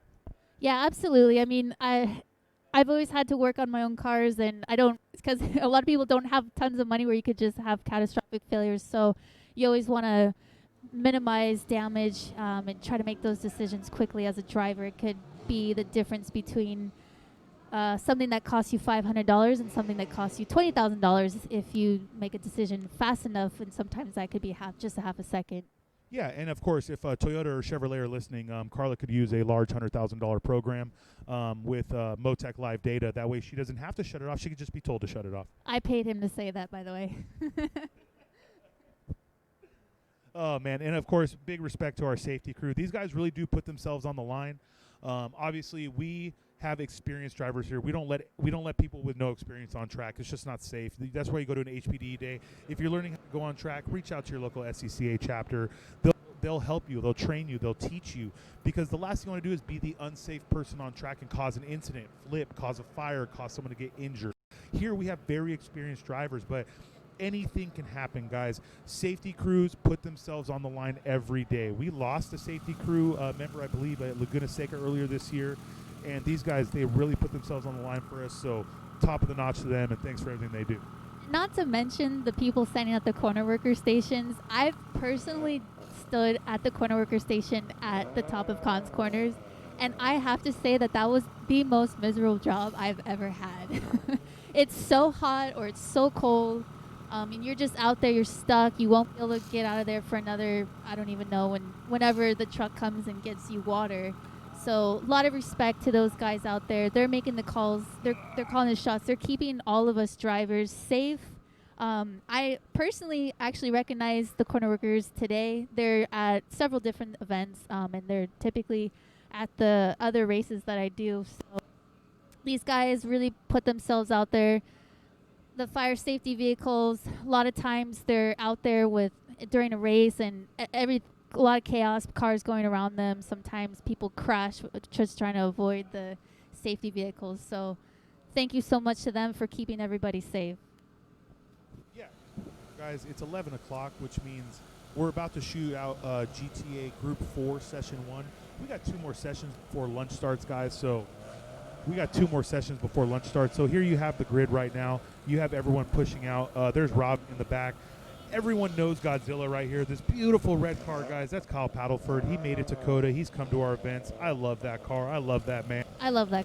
Love that red. I mean, every driver, every person out there, any car enthusiast, if you don't want to drive Godzilla, find a new habit, find a new hobby. You're not in the right place. But looks like we have the new NSX out there too. That's really cool. I don't think I've ever seen one of those at a Global Time Attack. I don't even think I've seen one on track, to be honest with you. Not to hate. I don't think I have either. That's really cool to see. Actually, I have seen him on track, but But it's not a global time. Yeah, so. HPDE. Actually, you're right. I saw one at Speed District. That's the Art of Attack NSX. It's awesome to see those guys out there. Let me go ahead and see here. So this is Group 4, guys. So the NSX is being driven by Mark Dillmore. That's Ravi's teammate there from We Don't Lift. That beautiful A90 right there, that's being driven by Eric Chan. Let's see. I'm gonna shoot you some names real quick, guys. We got Matt Rohana, Eric Chan, Jason Owens in his Civic Type R. He has run every GTA ever since he got that car. And he actually used to run in a K-Series Honda Fit, most annoying sounding car on the planet. We have Henry Lamb in an RX-7, Yuta in a Supra GR, Emerson in another A90, Spencer Kimball in a 135i, Quang Tran in an Integra. Gotta love DC2s, guys. Fiona Liu in her Pikachu-powered Honda S2000. I'm pretty sure Pikachu adds 50 horsepower. It does. I've seen it. Tyler Papas. He has the Papas. He's actually an M2R. He joined us over at New Jersey, and that is actually a Pikes Peak car, guys. So Tyler is basically a professional driver. He does lay it down. I mean, just watching what he does is amazing. After him, we have a Golf, a small. It's a Rabbit, guys. This thing's badass. It's an old square. Ivan Hung, Al Paddleford in Godzilla, James Mell in his red S2000. Him and Nick Steniford come to as many as they can. Andy Hope, I don't know if his car's out there, the Prelude. It's great to see him make it back. He was at the very first, back when it was called Super Lap. He was there. Milo Milovanek. Okay, so Milo and his head of Barth. I'll get you him later. We have Ravi in his NSX. Corey or Will driving the red Prelude. They've been putting the work in there. And then Patrick in the in another Honda NSX. So these guys are really laying it down. Just a disclaimer, if we don't say your last name, it's not because we don't like you. It's just we don't want to butcher it. Because tripping over our tongues is terrible. So these cars you're watching right now, they're all going through Sunset. The track is green, guys. Everyone who has done a warm-up, they're all on flyers. So that's Jason Owens right there in his FK8 Type R. It's a very well-developed car. If you guys haven't heard of USR, they're not just a race team. They're a shop. They put a lot of work into these Type Rs. Jason Owens making the track dirty for everyone. I'll talk to him. Ooh! Let's see if we can get the camera back. The A90 right there, that first A90 got complete 90-degree reverse entry. So we do have some drifters here, I believe. That's Tyler Papas right there in his M2 competition. It looks like he's still not on a flyer. He may need a couple laps. We had a quick little off there. Fiona Liu put 2 off. It's kind of scary, guys. So seeing it from the camera in the tower, you're like, oh, there's clearly no one there. But got a full 4-wheel spin. Oh, 4-wheel spin over there. That looks like Nick Steniford went off. He was going through Cotton Corners, guys, and he may have gotten on the power a little too early. I hope it's Nick. I don't like calling people out when I'm wrong. Yes, Nick Steniford. It's all right. He's back on track. Looks like there's no damage to the car. He's all good. Just shake off that dirt and going. He's got a little. He's okay. You're not James Bond, bro. You don't have to have a dust shield. Okay, what's going on? But he just came in a little too hot, guys, and that's just basically how it lays down. Nick's been running with us for a long time. He knows what's going on. Looks like there might be a little bit less grip on the exit of bus stop. Seems like a lot of cars are catching quite a bit of oversteer and a couple offs in that section. So might be a little bit of fluid down right there, but it's something that eventually will regain grip after another lap or so. It will, and then after lunch they'll clean up. So it looks like so far fastest lap was laid down by Jason Owens, a 57.5. He had Brian Tyson and his team tow it out here for him. They both live in Georgia. They're great friends. So him and the JST Performance Civic, they towed out here together. Fiona Liu with a 57.9. Again, very respectable time. Great job, Fiona. I'm not sure if she's still supercharged. Last time I knew she had boost. I know it's had been issues up and down. So no matter what, coming to Buttonwillow and laying down a 57, your very first flyer, that's very impressive. And she's definitely not from California, so she doesn't have the luxury of being able to practice this track. You know, I don't know where they're from, but I saw a photo of Jackie Ding's A90 like with a foot of snow on it, and so it's clearly not from here, guys. Definitely I don't not even know SoCal. what snow looks like. This is Group 4, if I'm not mistaken. I see that. There's one thing you'll see. That's bus stop. That's where Carla told you there's not as much grip. There's a lot of reverse lock going on. These drivers do carry some pretty intense skill to be able to save that. Yeah, it looks like there's a small section of the pavement just before the berm Looks there's a little bit less grip right there. So we're seeing, if you guys want to watch, it's a great place to catch some oversteer action. Ravi's NSX, guys, I love this car. It's been just a time, it's all love for him, man. This was a NASA time trial car for a long time. It's a C series ITB setup. His new wrap is gorgeous, man. I mean, Ravi, he's been supporting us, and the racing community's been supporting him forever. He actually runs a business out of Arizona called We Don't Lift. If you ever have any safety questions, seats, halos, Hans devices, he got me my safety equipment that I use on track. Don't hesitate to reach out to We Don't Lift. He really supports the time attack community. There's the Art of Attack NSX. Let's see how he attacks that corner.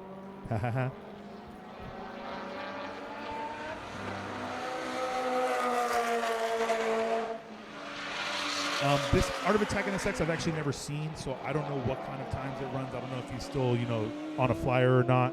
That's James Mell right there in his Honda S2000. Love that red. I have a thing for red S2000s. That's probably why our shop car is red. There's Ravi. You see all these guys, you'll see they all set up a little different. They all break a little later. Ooh!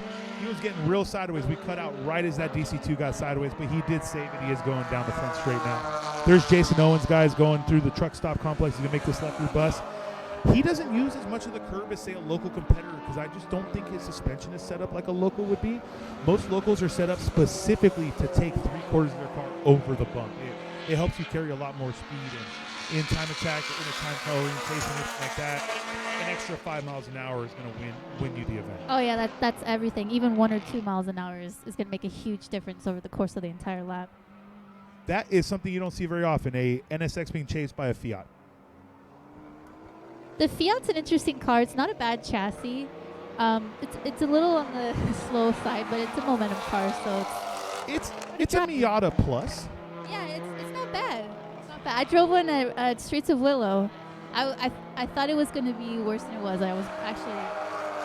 Oh no, and it's like you said, it's a momentum car, but it's a new car, so at least it has some power to it. I was lucky enough. One of my customers brought us an ND Miata with all bolt-ons and a tune, and I took it for a drive, and I was actually really impressed. Don't tell any of my friends, but I was very impressed with the ND. It's not like we're live or anything like that. They won't know. Yeah, no one listens to me anyways.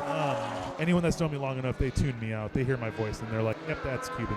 We're done. But if they saw me, they wouldn't recognize me today, so it's fine. There's that Rabbit, guys. Square body. That is such a cool car. We were talking about development on new cars, and Rabbits are not time attack cars. He comes out, he's trying to prove us wrong, and I'm all about that. What kind of lap times is he running? So the Rabbit is being driven by dun dun dun Justin Bayless. Okay, so that's Justin Bayless, car 103. So it looks like he is running 209s.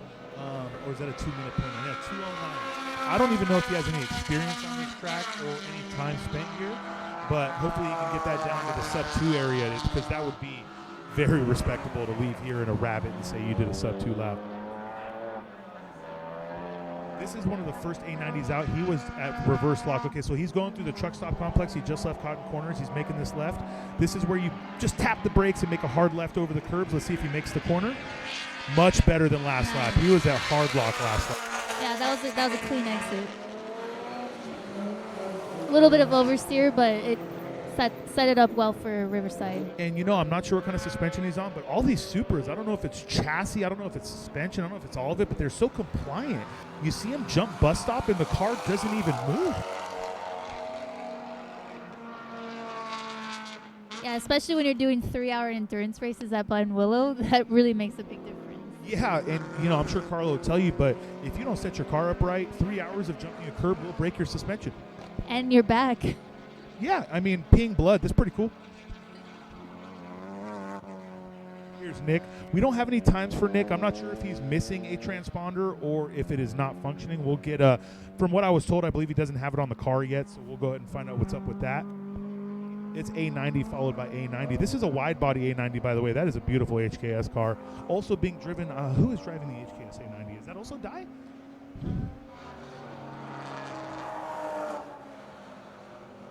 Oh, it's not Dai. Oh, you know what? I think that might be Eric Chan. But we'll go ahead and find out for you. We'll get you a little closer. The Fiat is really moving in the back. Like Carla said, that's a momentum section. So momentum cars, that's where they can really pick up a lot of their time. Looks like, what's he running? Milo looks like he's running 159.3. So that's a solid lap time for that car. What class is the Fiat in? It's a street car. So a 59 in a Fiat, it looks to be stock powered by how it pulls, just with a little bit of aero, maybe some suspension. So running 59 is his first session out. That's looking good. There's Papas. Let's see what kind of lap time he lays down. I'm not sure if he's starting a hot lap or finishing one, but we'll know as soon as he finishes cross to start finish. The camera's really deceiving. I can't tell if he's on it, but he is. He's on it. Papas. Okay, so let's see if he goes ahead and goes for a hot lap here, because that was well off pace for him. He may have done a mid-session cooldown. Sometimes as a driver you choose to. No, you're actually right. He came in because that was a 4-minute, 47-second lap, which means he was sitting in the pits. And sometimes you can do a mid-session cooldown while on track, just staying out of the way of other drivers. So if you want to do one hot lap and then one lap that's slower pace, so you can bring the tires back down, cool the car down a bit, and then send it for another flyer. A lot of times that's a good way as a driver to get 2 fast laps in one session. What you just saw, the Red S2000, that was James Mell. He was taking an older line around bus stop where he was still carrying great speed, but he actually went around the corner. And if you watch William Al Young's lap, he actually never jumps a bus stop once. His car probably isn't set up for it, or he has so much aerial he can drive around it. But he was still carrying immense amount of speeds there. So James Mell's doing a 56.4. I'm not really here to really tell him how to drive his car. It's very clear that he knows how to drive his car. That's a solid lap time for street class S2000 on street tires. Is stock power? I think he has boost, but this is Andy Hope, guys. This is Brian Gillespie and Andy Hope. This Prelude and them, they have been around for a long time. They were here in the beginning of Super Lap when it was called Super Lap. They're here today. It's great to see it all come together over the last 10 years. Look, it's personally great for me to see Andy Hope back behind the wheel. He's a racer that's been around for a long time. Used to run Honda Challenge. He's always been a driver that I've always looked up to personally. And then I had the pleasure of doing an endurance race with him a few years ago. He's been taking some time off from racing, so it's great to see him back behind the wheel. It is. Just as great as it is to see this new body NSX. I mean, he's out there. He's going faster every lap. I'm not sure if he's never driven here. Maybe he's getting comfortable here. Anyone who's driven Buttonwillow CW13 will tell you, you can watch a million videos of this track, and it's not going to tell you a damn thing. The first time you get out there, you're going to get lost. It's going to be kind of scary, and every lap I've seen him go faster and faster. That beautiful wide-body A9, guys. That is a gorgeous car. Nothing to hate right there. Oh, that's definitely a good-looking car. I just want to know how this car just came out. It has a wide body on it. It has a beautiful wing. I mean, where do people get this money? Again, Toyota or Chevrolet, if you want to give Carla a $100,000 program, reach out to me, take it. Cuban at globaltimeattack.com. Let's make a program. Let's build a Supra. There's Fiona, guys. She really pushes it. Fiona's proven over time that her driving and development has gone better and better and better. Every event I see her at, she just picks up faster and faster. She actually used to drive my favorite BMW, an E46 M3. I love that car. Oh, my God. So do I. And she picked up the S2000, which you also love that car. Yes. I wasn't sure how she'd doing that, but it looks like she just really took to the S2000, because in the E46, she had her ups and downs. In the S2000, she's just been going up and up. I know that S2000 is considered a bit of an older chassis now, but if you really want to hone in your skills as a driver, that's a great chassis to really learn on and learn new skills. Yep, and if you guys have a chance to see Andy Hope's car up close and personal, this camera view is not going to show you how awesome this car looks in person. And funny enough, guys, we have 2 Preludes at the same event. 2 Preludes. Preludes and Time Attack usually only go to Corey Wells and Will Drees. You know what I mean? So having 2 Preludes, all we're missing is a Honda Accord. We are missing a Honda Accord. Where is this Honda Accord that we speak of? It might be missing an injector or something like that. But, you know, it'll be back. Brett Dickey may have damaged it so we had a big off at Sunset, guys. We didn't catch it, but in this mist here, there is actually a car somewhere in there. It is a magic trick. Dave Copperfield couldn't pull a trick this good. So a lot of times, if you're going to have brake failure, this is a great turn to have a brake failure on, because you can just go straight off into the dirt. It's really flat. It's really safe. If you don't feel like you're going to make the turn or something happened with the car, don't even try to turn in, just go straight off. And that looks like that's what the decision of this driver was. Is that Fiona? That is Fiona, and like I Okay. said, she's gotten very smart, guys. She has the ability to carry more and more speed every time I see her. So with carrying more speed comes different braking zones, comes getting more used to the car. And the good thing is the car is Pikachu powered, so it just, the lightning blew away all the dirt. We hope that the brakes were Pikachu powered too. Maybe that's what happened in the brakes. Absolutely. So she does have some dust she's going to have to clean up. Anyone that's ever gone off at Buttonwillow knows getting the silt out from inside of your car is not fun. There's the HKS Widebody 890. I really want to see this car up close and personal. I'm probably going to spend my lunchtime taking fanboy photos and posting them on the internet. So far, fastest lap this session is a 53.524 by Mr. Hung. Andy Hope did a 54.4. Yes, to Andy Hope. Oh my goodness. All right, Andy, he's back. We were talking about him the whole time, and he low-key just slid in a 54 out of nowhere. It's in the practice session, it looked like the car wasn't even running properly, and then there you go. I believe that this event is their shakedown for the car, too. I don't even think they had time for testing. Listen, a 54.4 and a shakedown, I will take that any day of the week. I would take that any day, too. I'll take a 54 any day, period. I mean, I'll be honest, I've never ran a 54, so. And a Prelude. In anything. Give me a Formula car, I'd probably have trouble going sub 2. So, like, he's doing a 54.4 out there. That's fantastic. So I'm curious to see what this new NSX is running because I actually don't know how fast they go around here. Mark Dillmore looks like he's... I think it's Cypher, actually.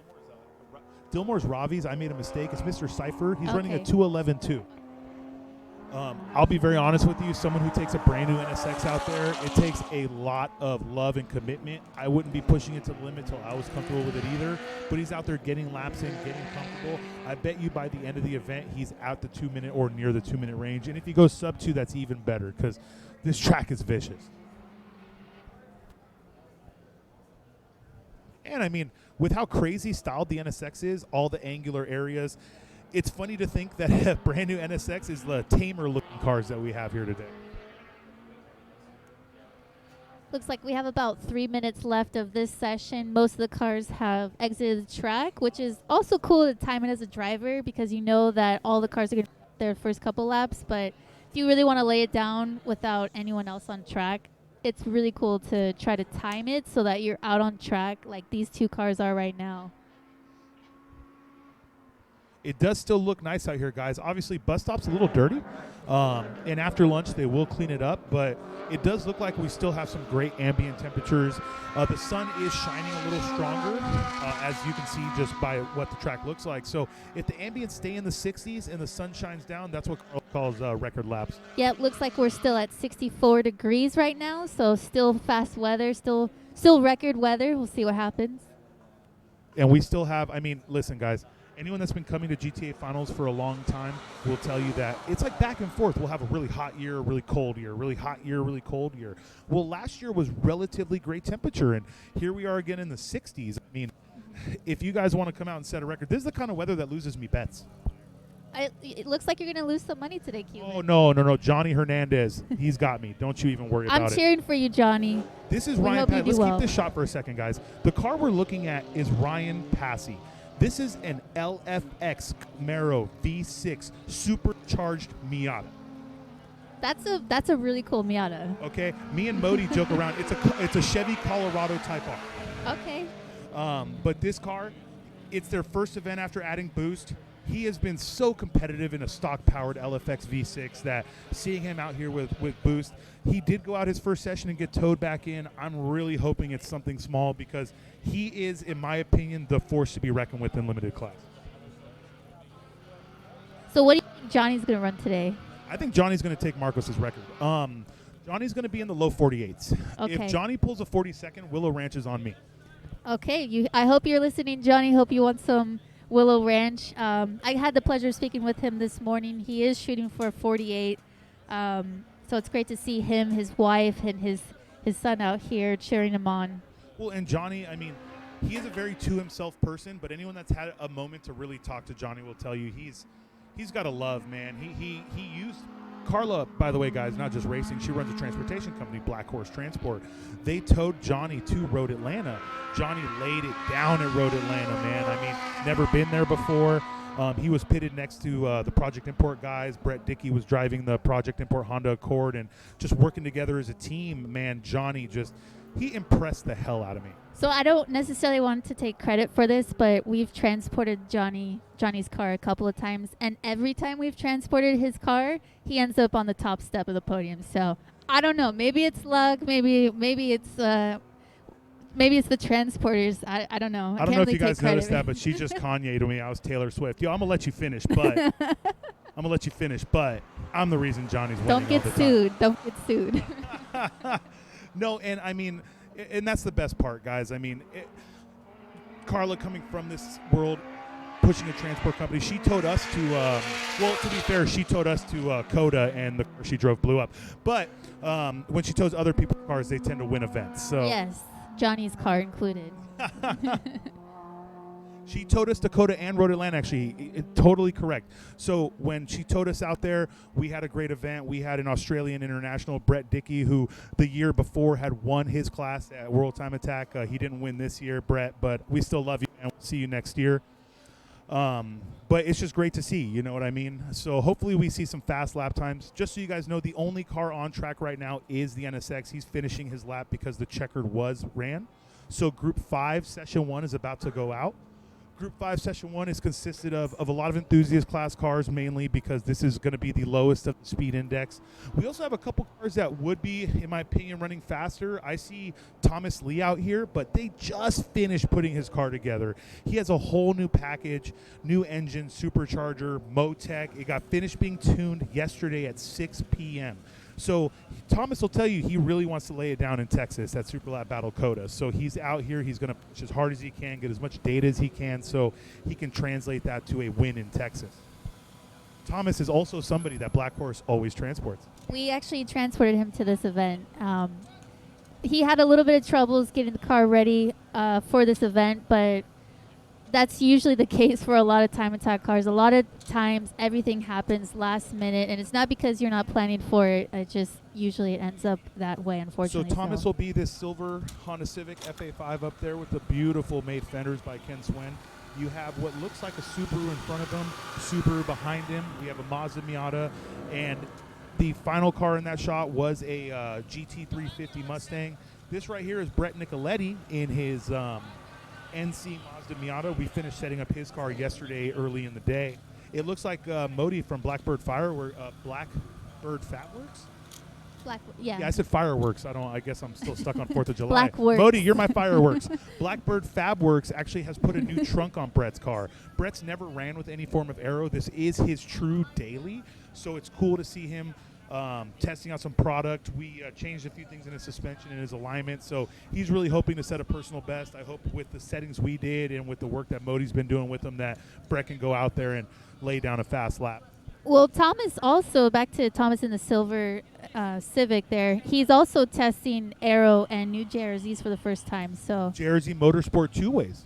Yes, and Motec. So we'll and 150. I mean, he pulled out all the stops, okay? And that's just comes from competing. He was in a stock-powered car for years. Yeah. He did well at Coda with it, and now he also threw on some 285s in the front. So time to lay it down. Good luck, Thomas. Exactly, 100%. Hopefully, we'll see some really impressive lap times, and it seems like every session we have an S2000 in it. So in case anyone blows up a diff on their S2000, please feel free to find Kit Lee. We do have a diff in our truck bed, so just go ahead and let us know. I hope you don't, so that I can steal it, but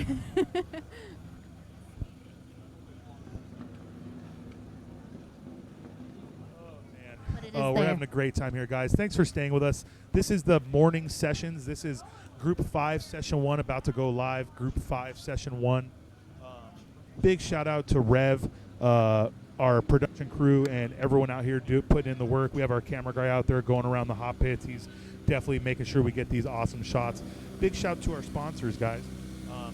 Our sponsors, Ignite Racing Fuel, CSF Radiators, Yokohama Tire, Race Shapes. Guys, by the way, Race Shapes is still downstairs. They're going to be 3D printing cars. They're going to be 3D scanning cars. They can make you anything and everything you need. The Borla Civic in that shot, that is actually Sally McNulty's wheel-to-wheel car being driven by Vin Anatra from Hoonigan. So or it may be driven by Sally. I saw Vin teching it. So for you guys who are wondering, we will have a break from 11:45 to 12:45, but here you have all the stuff for after lunch, okay? So we'll start 12:50 live, Group 1, Session 2. That's definitely going to be the one you want to tune into. We're releasing cars out on track, but again, big shout to Stop Tech. If you have any questions, Brad is in the booth right there next to the GTA booth. Brad can really take care of you in ways you don't understand, and in some ways you do. Let me tell you, he's a cute guy. Point watches, CSF radiators, Turbo Smart, competition clutch, and of course we want to thank SCCA Racing for sanctioning us as the only pro time attack organization sanctioned under SCCA or any other sanctioning body.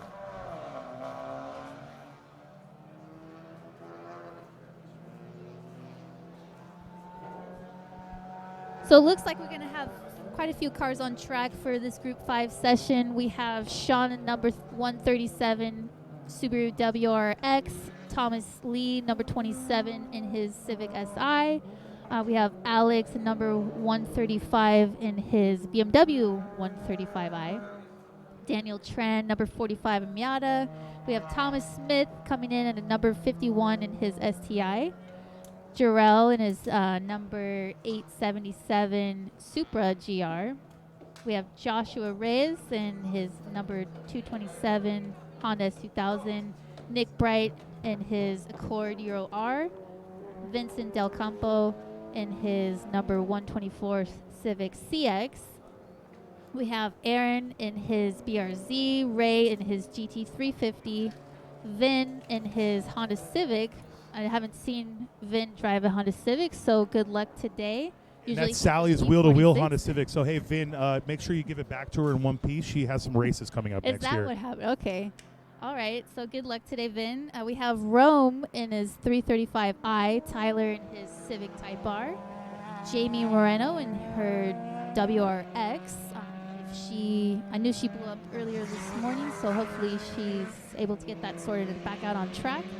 Eduardo in his STI, Johnson Mack in his RX-7, love that car. Bobby in his TSX, Bret in the MX-5, and then we have Chris in his WRX. Looks like we have a green flag. All right, guys, green flag. And you know what? I'm just going to go ahead and say this. It took me 2 events to even be able to talk calmly on the mic, and Carla's already killing it. So I'm going to be putting in my resignation after this event. I'm going to start driving, and Carla's going to start commentating. We'll see what my voice sounds like tomorrow. I'm already starting to lose it. Hopefully it sounds terrible so I get my job back. So everyone is out there starting their flyer, guys. Once again, racehero.io is the website, or download the Race Hero app on your Google or Android device. Google or Android, did I say that? Your Apple or Android device.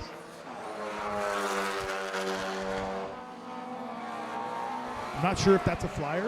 Nope, these guys are all on the flyer. So that is a Subaru WRX being chased down by what looks like Thomas Lee in his Civic. Thomas is being chased down by another Subaru. To hold that shot, we'll see a few cars pass. There's Thomas, there's a Subaru. Another beautiful S2000. Looks like a Voltex wing. I'm not sure the types because I'm just not very well versed on Voltex products.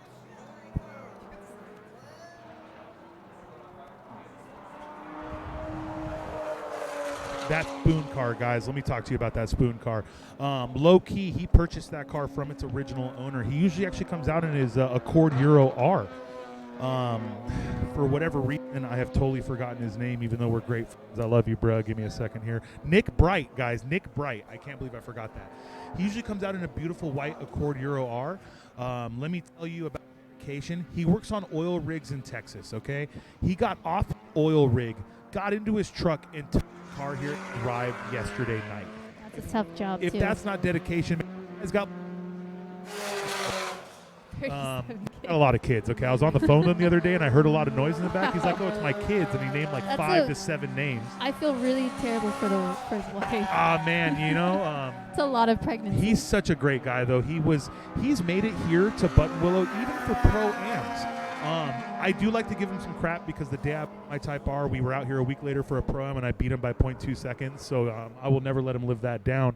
But he's out here now in this new Spoon car, and he said he has a lot of stuff he's going to do before Texas with this car, so I'm so happy to see it. Looks like we already have a 154.1. That Thomas Smith? Thomas Smith Guys, Thomas Smith. So he's been with Time Attack from the beginning, but he spent the last 3 or 4 years doing Optima Ultimate Street.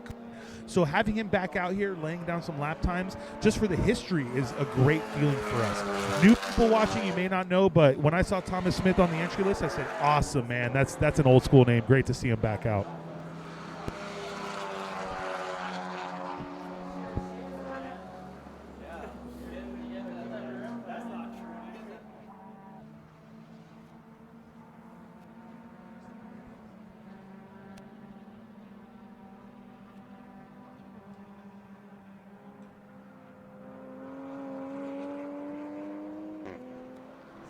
Okay, guys, so let's go. So we have Smith with a 54. Then the closest to Thomas Smith is a 58.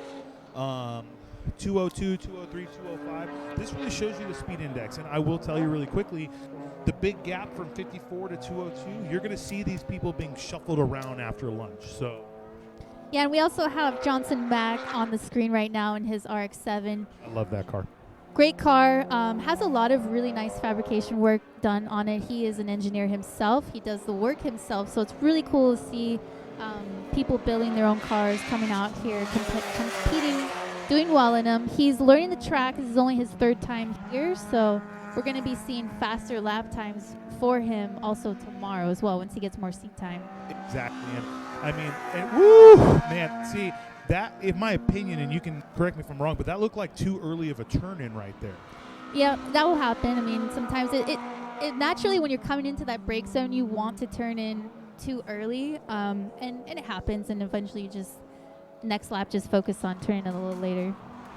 Yeah, and again, I mean, he was smart. He corrected it quickly and didn't try to be the hero, because when you're being the hero, things tend to go wrong.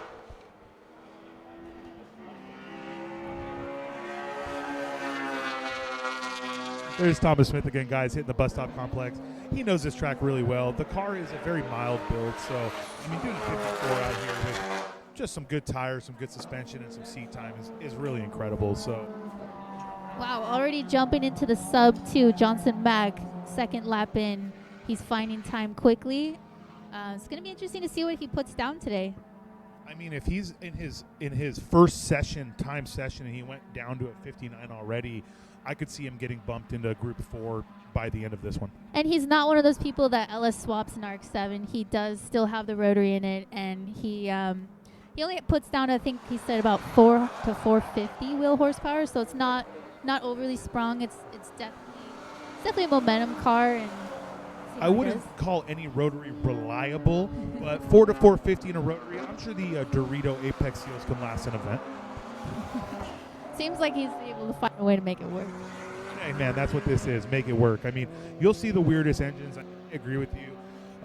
FD anyways. I wouldn't mind putting an LS in an FC or an FB, but there's something about the FD body that just deserves a 13B or a 20B. I mean, it's hard to not love the FD body. It's a beautiful car. I get punched all the time, but I always tell people from those days I take an FD over a Mark IV Super any day. But some customers heard me say that. Going down the front straight is something that speaks to my heart. A white Honda Civic EG. Hey guys, so Vinanatra, let me talk to you for a second. This is a spec wheel-to-wheel car. That Borla Civic is a spec wheel-to-wheel car. He's doing a 204 in like all of 200 horsepower or less. That is super impressive. Great job, Vin. Keep it up. That's Jarrell Natividad right there in his A90 Super being chased by Bret Nicoletti. Man, that work we put into his car is really going, man. Where you at, Bret? Hey guys, Bret's overall personal best is a 214. His very first lap, he did a 212. Great job, Bret. Great to see new personal best lap times out here. Man, and he's in a stock powered. It doesn't even have headers, guys. This thing has an intake and an exhaust, some coilovers, Anki RPF 1s, and 235 Michelin PS4s. Well, there is a secret to his car. Do you know what it is? Project Import built it? In addition to that. What is it? Cupcakes. Oh, my gosh, guys. If you didn't know, anyone that doesn't know, Bret's wife runs a bakery, and she makes the best damn cupcakes in the world. You know what? I've never had any of her cupcakes, and I'm really disappointed by it. We had some ready for you after you podiumed Dakota, and then you didn't, so I ate them all. So hopefully one day I'll be able to eat those cupcakes. You know what's better than her cupcakes, though, are her macaroons, homemade. Amazing. I wouldn't know. Wouldn't know. No, you wouldn't. So here we have a Subaru turning in. These guys, okay, so again, even though this is Group 5, this is still a very competitive session. I mean, seeing Bret just run a 211, 005. There we go. Putting it down, Bret. Hey, Bret, by the way, just so you know, don't thank me about any of these settings. I learned all this stuff from my master and mentor himself, Mr. Kit Lee. So all I did was take his information and put it on your car.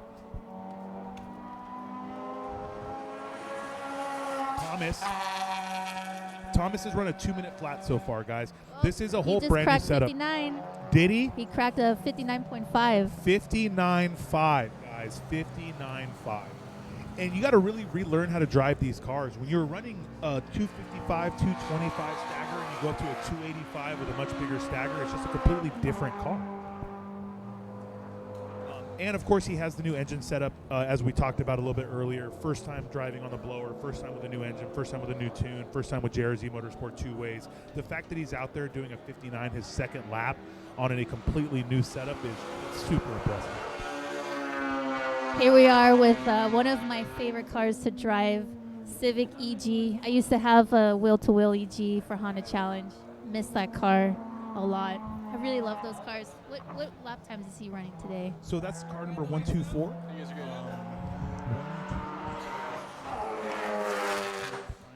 Okay, so it's Vincent Del Campo. He's at a 57.5. The Del right there. That is amazing. Mr. Del Campo is in street class, by the way, in an EG. That's a solid lap time for that car.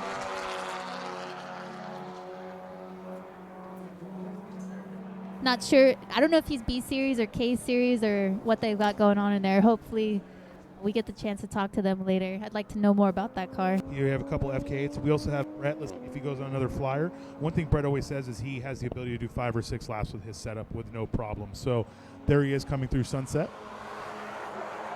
They're still working on Vince's car. You see how his crew has a notebook?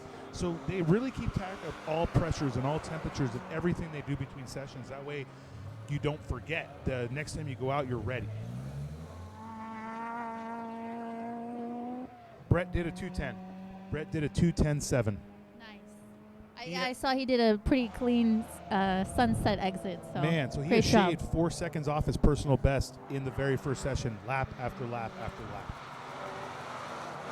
I mean, that goes to show you the capability of suspension tuning, especially at a track like Buttonwillow. It's crucial. I mean, also seat time for a driver like Bret is going to make a big difference for him, but suspension tuning is really crucial here. And what a lot of people don't understand is it's not just the clicks on the damper. It's not just the preload. It's alignment. It's tire pressures. People who just came into the sport think the only thing that your suspension has to do with is the spring and but they don't understand your tire pressure is part of the spring rate. The preload on the shock, what kind of adjustments you're running. There's so many things that have to do with the suspension on your car that you can fine tune to pick up those, for most people, tenths, but for Bret, 5 seconds. This is Thomas Lee. Does look like he's maybe on a cool down, or he went around bus stop right there. He's definitely not on a flyer. Thomas has no problem jumping bus stop, I'll tell you that.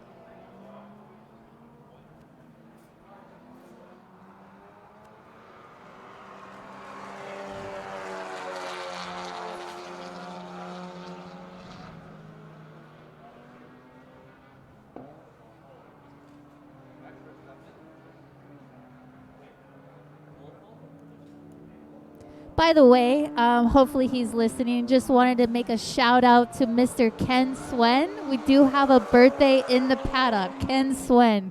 So if you see him, he's a tall Chinese guy. Make sure you say hi to him, wish him a happy birthday, and I hope somebody puts a cake in his face. We just had a serious off here at bus stop. I don't think there was any contact, but we did just have a serious off at bus stop. I do see Nick Bright's very slow in the dirt. There were 2 cars very close to each other, and then Nick went off, and the other car also went off, but he went off a lot more shallow and continued. So hopefully nothing too bad happened right there, and he's able to pull it off track.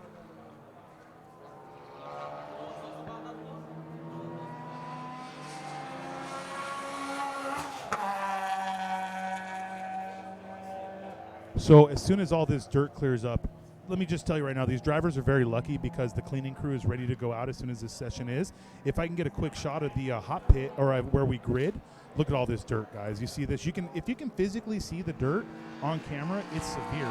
If we can get a lock, if we can by any chance get a shot of where we grid cars, the cleaning crew is actually sitting there waiting to go out. So if there was ever a time to have such a dirty track, it's right now, because at lunch they're going to go back out.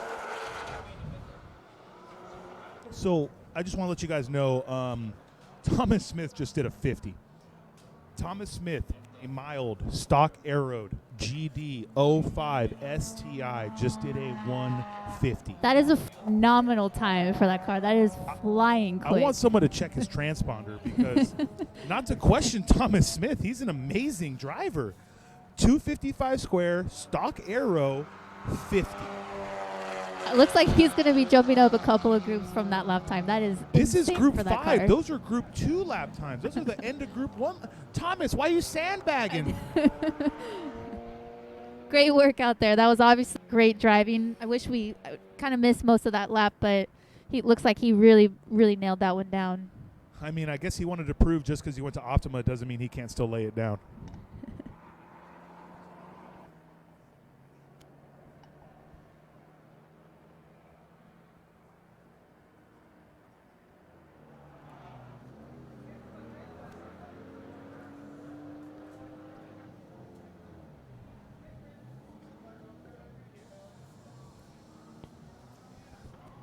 If I'm not mistaken, that's Jarrell Natividad. I can tell by the APR wing and the arrows. He just got back from SEMA, so he's been running a 203.147. Jarrell just got this car not too long ago. It's on some beautiful Advan GTs. He's running a 285 RE. Advan Apex. So he's on a Yokohama tire. He's on their 220 treadwear tire, which is the new Advan Apex, and APR GTC 300 wing, APR front splitter, I believe stock suspension. And then this is his crew. He came with Michael Koldis and his wife, if I'm not mistaken. I was going to say girlfriend, but I'm almost positive they're married. So he's been out there running really good 203.1. He's doing a great job right now. So we have a stiff competition for second fastest of this session. We have that Civic EG that I love, Del Campo, driving a 157.504. Johnson Mack in the RX-7, the rotary power, with a 157.579. So super close for second fastest overall for this session. And it just shows development of cars in general. Never 10 years ago would you have thought an EG Civic and an FD RX-7 would be running so close to each other. But just the development of front-wheel drive, along with all the development that's gone into time attack in general, has just completely reshaped the sport. Johnson is definitely pushing it for this next lap. He definitely maxed out his exit on Sunset. He's coming into turn 1 right now. Looks like he's on another flyer.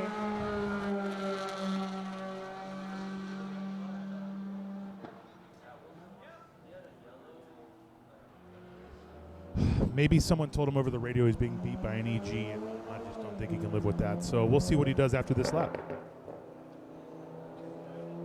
We have about 2 minutes left, about a minute actually left in this session, guys. 1 to 2 minutes. We will be taking a break from 11:45 to 12:45. Vin has been able to shave a second off. He was in the 204, mid 204s. He's at 2030 right now, so he's doing a great job. I'm gonna try and find out the power on this TCA. This car runs Pirelli World Challenge TCA. I think it's in the 200 horsepower range. So the fact that he's out there running 203s in a wheel-to-wheel spec car, really impressive, Vin. Really impressive. We are used to seeing him in a supercharged E46 M3.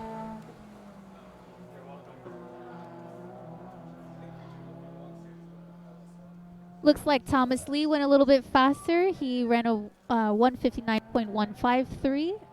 So continuing to find time for that car as well.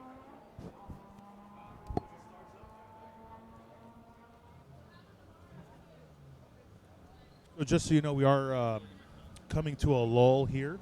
It looks like Thomas Mack may be on a flyer, but most people have pulled off track. So we're going to be ending this broadcast. It is being flagged as we speak, guys. So the checker's being thrown. This is going to be the end of Group 5, Session 1. Thomas Smith with a 150.917 leading this session. Once again, Thomas Smith with a 150.917 leading this session. The cars that are out here on track are definitely pushing it. Last hot lap for this session.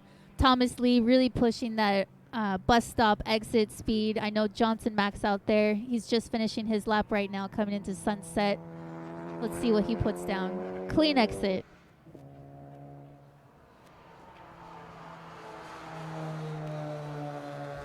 All right, guys, so we're going to go ahead and call this one. People are going to be coming in. You can go ahead and check Race Hero, either the app or the website. You can look at previous sessions. Thomas Smith did lead this session with a 150.917. Once again, that's a 150. So thanks, everyone, for tuning in. We will be back at 12:45.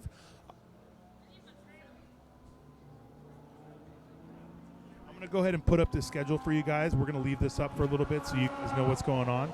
For everyone here, everyone listening, Yokohama is here right now. They are setting up a booth, so if you have any questions about next year's Spec Tire program, there's also a car parked in front of the GTA booth. It is a white Honda Civic Type R. It has the Spec tires on it. It has the biggest allowed Spec tire for front and rear wheel drive. It is a 295 on it, so if you want to check it out, measure it, check the compound, that is here.